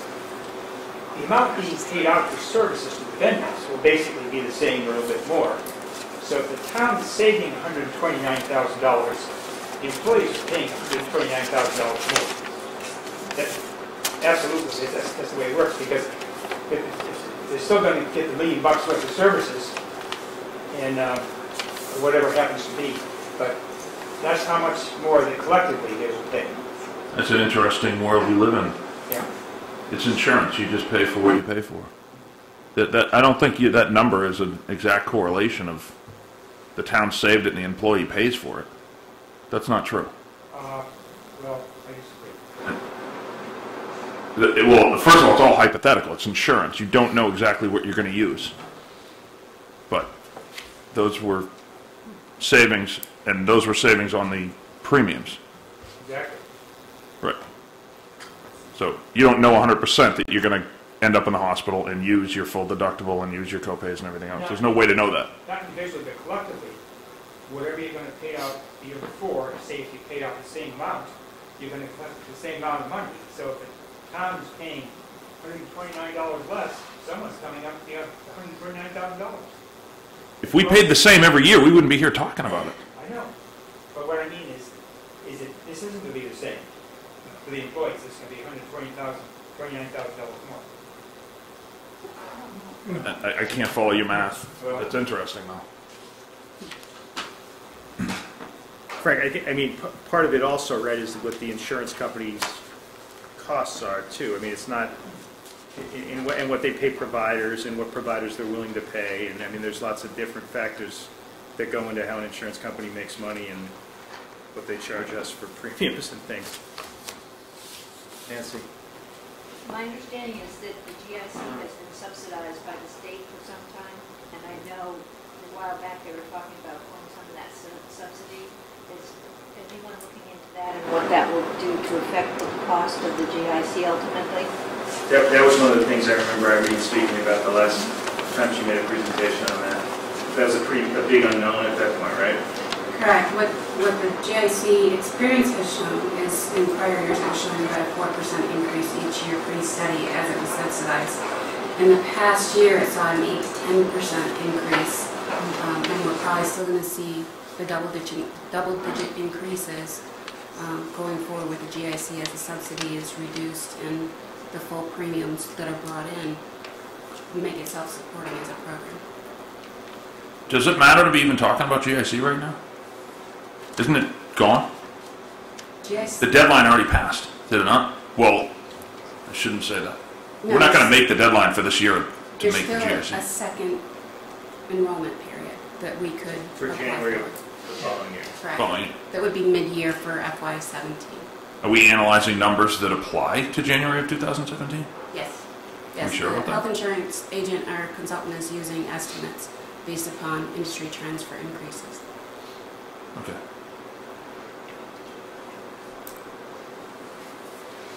So in terms of the mechanics of this, I mean, the discussion, the request was about some type of collaborative process, and I guess I'm wondering how you envision that would work or what that would entail. Can I just... Yeah, please. First, if you don't mind. Thank you very much. I don't think I did a very good job of underscoring my last point that I was hoping to make. So what I'm encouraging is for the board to think about looking at a collaborative venture in its quest to combat these high costs that I think we all agree look like they're going to continue. In using a collaborative approach, which would be similar to how main table negotiations have been done in the past, so that there's a group from Dover, from Sherborn, and the region that at least at a minimum get together to talk about what that might look like. I don't have any specific recommendations on what that process will look like, but at least to, again, at a minimum, get together to talk about what that might look like. I think the outcome and the thinking, certainly at the region level, is by using a collaborative approach. We believe that if an agreement can be reached, that certainly provides continuity for school employees across all three entities: the town of Sherborn, the town of Dover, and the regional school district. And that's really something that is most desired, to be able to have employees, no matter where they work, have the same options available to choose from around the health insurance benefit. So we have other public employee unions that we bargain with, and we've got a couple of those contracts coming up this year. And I guess the question, so the underlying question here is, how do you go into a collaborative process when there are those lags? There's that mismatch between when the agreements come up and when you're going to have to make some decisions. And on top of that, since I was in the last meeting, how do you picture that happening? Because Dover basically said, we're all set. So at the very least, the message I took from Dover was, we'll talk to you in a year, because they've already made their decision. So if the region wanted to talk to us, how would that happen? So I can't speak to what was specifically said at that meeting, because it was an executive session. You know, I don't know that the town of Dover would not be willing to meet to engage in an initial discussion about how that may occur. In fact, I think they would be willing to do that. And so what we're suggesting is, certainly we're suggesting that a collaborative approach certainly for school employees, so that there is continuity around the health insurance benefit is important. We understand there are other moving parts, we certainly do. But that at a minimum, to at least have some kind of initial meeting, so that members of the Sherborn Board, the Dover Board, and the Regional School District Board can at least have a discussion about it. Okay, outside of the executive session, because I got to comment on this again. We've been walking this path for like 6 months. And it's been well documented that we didn't walk it without telling everyone else we were going. The region and Dover aren't walking the same path we are, because we've already moved down a path, whereas if we decide to do something, we may. That time's long past for Dover and the region, has it not? So, Mr. Colleen, I can't speak for what happened before July 1st. No, we can't, but we... And so what we're suggesting is that, you know, right now that's water under the bridge. I don't think anybody's suggesting that Sherborn put a halt to the process that we've started. We clearly have a process. You're gathering information. I think that's not a bad thing. What we're suggesting is, you know, before you get to that final decision stage, which, who knows, maybe a month, maybe 2 months, maybe 3 months, that there's an effort. In some people's mind, that may be an effort too late. But I'm suggesting that it's an effort worth pursuing at this time. And in short order, maybe it's an effort that just won't work, but, you know, give it a shot. I received a call from Michael Lee after the last meeting, and he sort of communicated many of the things you just said in your opening remarks. And by the way, welcome. Thank you. I think you just made an important point, which is, I believe we should continue down the path we've been going. I don't see that it's mutually exclusive for us to do this, to develop our options, to understand what our options are, to engage our employees in the conversation. But I think it certainly couldn't hurt to have that kind of conversation between the different entities. I think it's very heartening to see that you're receptive to that and that others are receptive to that in that kind of an open discussion, because I think that's pretty important to all of us and to our advisory committee that we do engage in discussion about it and we don't feel like we've had options foreclosed. And we do have a very different circumstance. I don't know what Dover's contract terms are, but we do have contracts this year where if those were issues we wanted to bargain, it would be a constraint to feel like other boards and committees were looking askance at the fact that we even talked about those issues. So that's heartening to hear that you've opened that discussion. Thank you, Frank. The last time that we had a big drop in healthcare costs was when we did the rate saver. And when we went to rate saver, it was a collaborative method. And there was, in this town, so the police, the fire, the teachers, in Dover, in the region, they all worked together. And all those contracts weren't coming up at exactly the same time. So there is a history here of working collaboratively in which they embraced this without coercion or without Chapter 32, and they went through this process and did it. So there is history that it does work. The recused Mr. Durensis, yes. I want to state your name and address, please. Paul Durensis, South Main Street.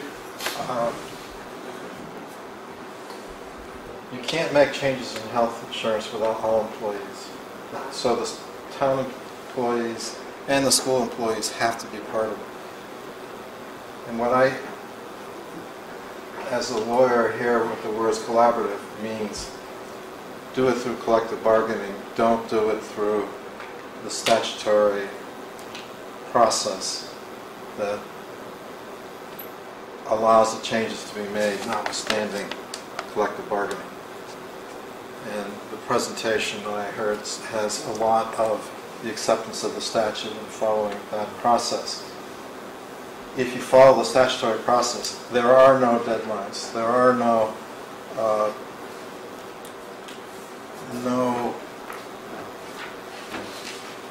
it takes place without regard to whether contracts have been settled or not settled or are in negotiation or whatever. It's something that you can do at any time. But what I really raised my hand for was to bring to your attention the need to collectively bargain one issue.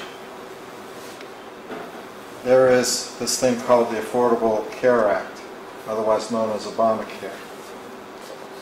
And effective under that statute in 2018, all municipalities will be taxed or penalized at a 40% rate for all health insurance plans that we offer that exceeds federal standards.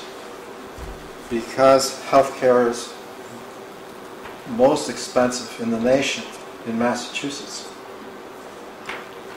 and because the higher cost here in Massachusetts, it's expected that most municipalities and regional school committees and the rest are going to get whacked with a 40% penalty on certain kind of plans.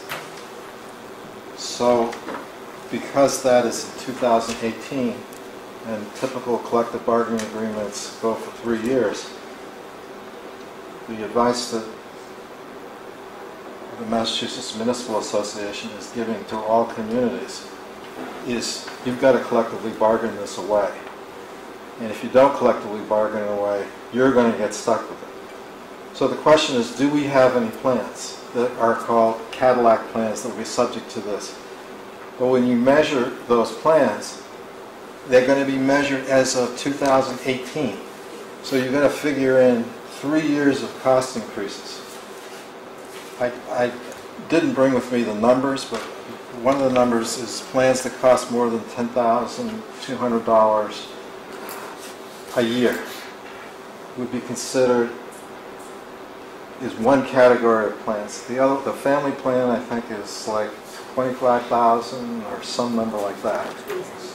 27.5, something like that. In 3 years, we are going to get hit with this. So we as a town and we as a board have got to address that in this round of negotiations. That means we're going to have to change or eliminate some of the plans that we have. So already we've got this mandate that we're facing. Now you might think, well, what does this amount to? Well, some of my towns are planning today to appropriate amounts. One town is appropriating $400,000 to pay to the United States in 3 years. That's the kind of dollars that you're looking at. You've got to, as part of the plans for your health insurance debate, make provision now to deal with all of the unions. Again, you have to deal with, for health insurance, everybody has to have the same options, including Pine Hill School and the town. You've got to deal with that, and you've got to deal with it soon. And Irene mentioned a couple of plans, I think, that fell into that category. Yes, with West Suburban, we have reviewed it. The PPO indemnity plan for family would fall into that category within 1 year. So by next year, it would be subject to the Cadillac tax. As of 18. As of 17, and then we'd have to pay an 18 on the 18 premium. Right now, we don't have anybody enrolled in that PPO indemnity plan, either for single or family. The single threshold for the PPO would be met within 3 years. The other plans that we're looking at, as far as Rate Saver, an option through Maya, would be in 3 years. The Rate Saver-like plan within 3 years, the family option under that would start creeping up on that threshold. So we'd need to look at plan design again in 3 years. And Paul, to go back, thank you, and to go back to your other point about collaborative, and I had understood the discussion, I had understood that word was used in a different sense, in that there was a request that we collaborate with the school board and the Dover Selectmen, but I do get your point about collective bargaining. In your experience, when there are staggered contract terms within a town, how does that process work? How do you achieve a change if you're always a year away from the next guy? If you use the statute that we wrote and got adopted, that's any time. There's no, you invoke the statute, you start a timeline, and within, let's say 90 days from now, it's done, wherever the contracts are. If you're going to do collective bargaining, there's two ways to do it collective bargaining wise. One is, as contracts come up, you negotiate it, and you put a provision in it that it doesn't take effect until all the contracts are signed. The other way is to go to all the unions and reopen, essentially. You go to all the unions and say, we need to make a change, and you collective bargain in mid-term. And if the collaborative process doesn't work, then you can fall back on this statutory process, which is fast, effective, and doesn't require the agreement of the unions. But the concern that the school committees have is if we did that process, we would have to include Pine Hill, and that would upset the apple cart for the schools, right? Is that what I'm understanding? You have a group of school employees that would whose health benefit would be different. Right. And you have the problem of somebody who's employed in both districts, or whatever the issue there is. But the net effect is, if we did it, if we follow the statutory process and we changed it for Pine Hill, that's going to change it for Dover and for the region by law. It changes, everybody's going to, there can't be two plans in effect for those who are, because it's one union and it's one collective bargaining agreement. I don't think they're actually technically the same CBA, same agreement. I think they have the same representation, but What are you talking about?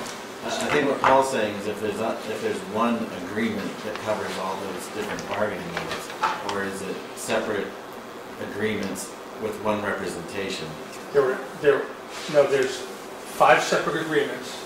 There's a teacher's agreement, but that covers all teachers who work in Sherborn, Dover, or the region. Okay. And there are 4 other units. There's the administrative assistant unit, there's the paraprofessional unit, food service workers unit, and the custodial unit. All the workers are covered by one collective bargaining agreement. This might be unfair because you just got here. Was it always like that? Because everyone says that everything combined when the rate saver came into effect and everyone changed.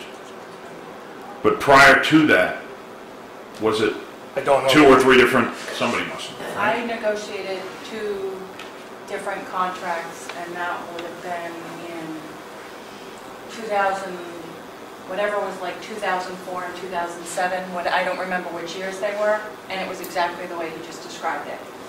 So that was over 11 years Everybody ago. the same. Yes, we had one teacher's collective bargaining, and it was Dover, Sherborn, and the region. Why would you do that if they're not in the same region? Why wouldn't we just form one region? That's just the way we do it. You mean a K-12 region? Apparently that's No. been a topic of discussion. We voted that down between 2002 and 2009 as well. And just to clarify, we've already vetted that the Pine Hill School unions would be included in our insurance advisory committee and any public employee committee with town council. They've already reviewed contracts, they've already looked at anything before we even started down this path. We vetted it in February or March. So what Paul's saying is what we're doing could trigger a change at the Sherborn Public Schools, Dover Sherborn Region, and Dover Schools. If we did it. Right. If we adopted Chapter 32 and forced the change, it could go up and back down and land in Dover without any of them voting on it. Is that true? Because of their contract being linked. They would still need to go through the process of the insurance advisory committee, public employee committee, and discuss it. Who would the school committee would? The region would need to do that, as well as the town of Dover would need to do that. Oh, I know. So in a sense, you have 8 people representing each unit that's different. But if there's one teacher's contract over all 3 districts, how does that work? I'm not sure. Council did have the contracts. There isn't language in any of those contracts as to provider. There is language as to ratio. Okay, So- but that's a little bit of a different, I think you're answering a different question. The question I had was, we were just told, and I have no way of knowing anything, but we were just told there's one contract for all the teachers across all 3 unions. So whatever language is in that contract presumably applies to all 3, not unions, all 3 schools, Districts. all 3 districts.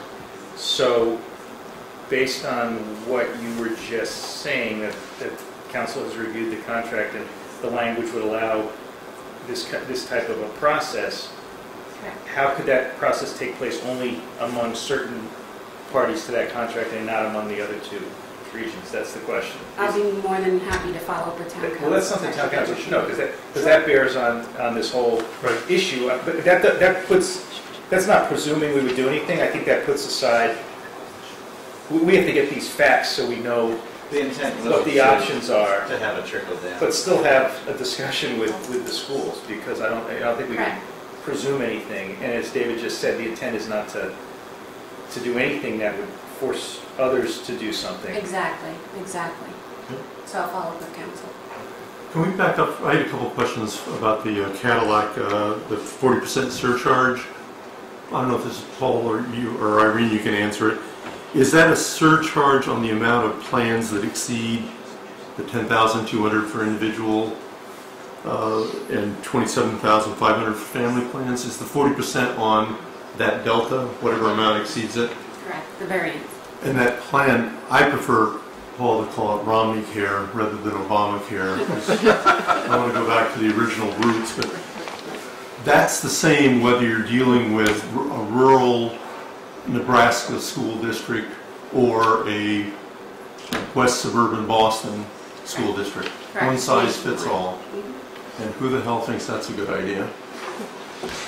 That's the, Well, it's a rated scale though, isn't it? It's not the same dollar amount across the country. it is. That's the problem. Sure. Which ends up targeting Massachusetts because you can't get, you can buy plans in Omaha, but you can't get here in Massachusetts without paying money that makes it into a Cadillac plan. So we're projecting that a lot of municipalities are going to be affected by it. Because remember, the measuring point is not today. The measuring point is if you presume a 10 or 15% increase per year. The measuring point is going to be 2018.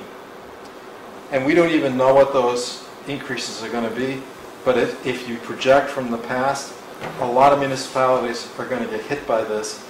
And that just goes to the federal government. That doesn't, it's our tax dollars that doesn't benefit the employees, doesn't benefit the town. It just is a penalty because they want to eliminate those plans. I got a question. Sure. Probably for Irene and maybe for the superintendent.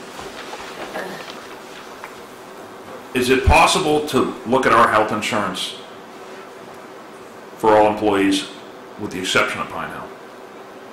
I can follow up with town council. I don't think we can because then you're excluding some bargaining units. Chapter 32B, you have to have the same plan for all municipal employees. That includes the schools and the workers at the town.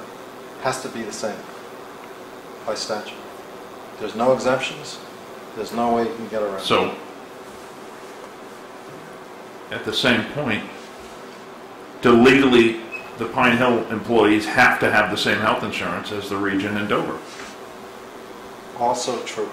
Okay, so we're completely spinning our wheels to be doing this on our own. No, I don't think you should say that yet. We're going to run that by council, but there's no reference to health insurance in their contract other than the ratio. So would the, if one of those, I'm talking to you, Paul, if one of those statutes were adopted, can it still be Sherborn town employees without affecting the region and Dover? There's a way to do it. Basically, you have to split off the Sherborn teachers as a separate unit. Separate contract. Right. But there's no reference to health insurance in the contracts. There's, it's an issue that has to be bargained. Other than the ratio. It's a bargainable issue. The issue is the awful situation the teachers would be facing. That if they work for Sherborn, they get... Yeah, I don't even think it's doable. Right? You swap employees all the time, don't you? Some special ed teachers are shared. Sure. Oh, That would be a disaster. It's a lot. Logistics a nightmare. I don't even see how that would work. Let us follow up with town council and come back. Yeah, I mean, I think there are these threshold issues. I think this is all very well intentioned, but if we've got these logistical issues, we've got to figure out another way to do it. Sure. But that doesn't prevent starting these discussions, though. No, not at all. I think that's good. I mean, you've done a ton of background work on it. How do we want to go about... But that's why I'm asking if the town can look at it without the Pine Hill employees, albeit I'm sure it cuts the savings by... Well, Paul says you can't do that, though, because Pine Hill is still town employees. You can't do that for sure, because they are town employees. They're paid by the township. That's for sure. All right, I got to ask an obvious question, and it's not really going on topic. There's teachers that teach at both grade schools, is there not? Certainly in the special ed department, there's people that are shared by... Or Spanish, or those... Right. So do they get a paycheck from both towns? Yes. They must. Well, I mean, They get, I don't know if Oh, those that- are benefited positions. they get tax information. from Can't even both imagine how it entities. If, I'm pretty sure I'm right on this. If I'm not, I'll get back to you tomorrow with the right answer. But my understanding is that for split employees, if they meet the threshold for being eligible for insurance, it's the town where they work the most that pays that, I think. But I don't know. I don't know if that benefit is then split. We'll find out. I mean, we're talking about a handful of employees. Yeah, and I'm not making an issue of it. I'm just thinking of all the logistics Sure. that would go on. No, that's a good point. Well, the other thing is all the central office administrators, each district pays a third. So that also goes into their healthcare coverage payment as well. So I don't know how to split that up. So it's more than just the few teachers that split, it's all the... But it could be an internal allocation, and they're actually just paid by a particular entity. I think that those employees are regional. They get their I benefits believe through that's, the I region. believe that's, Okay. that's right. So, Bill, is it your intention to try and pull this conversation together? Working with the three chairs of the committees, we're happy to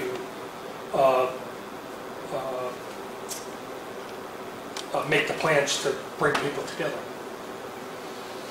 We're happy to get I think that makes sense. I would definitely send representation. I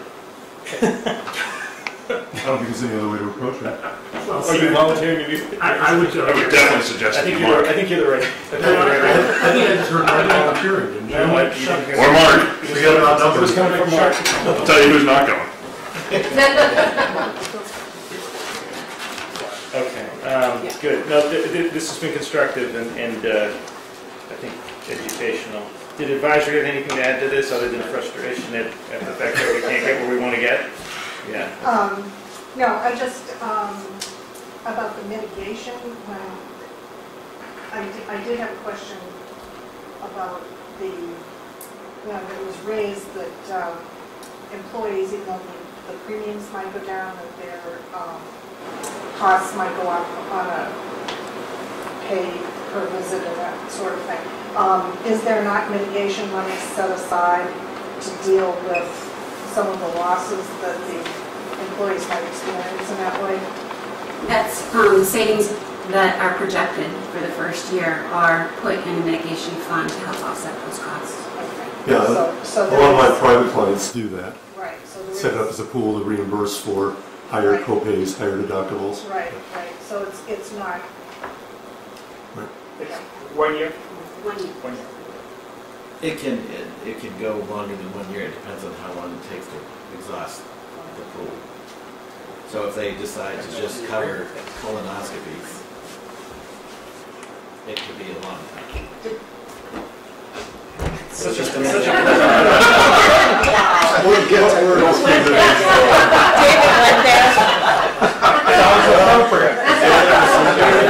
I move to adjourn. Second.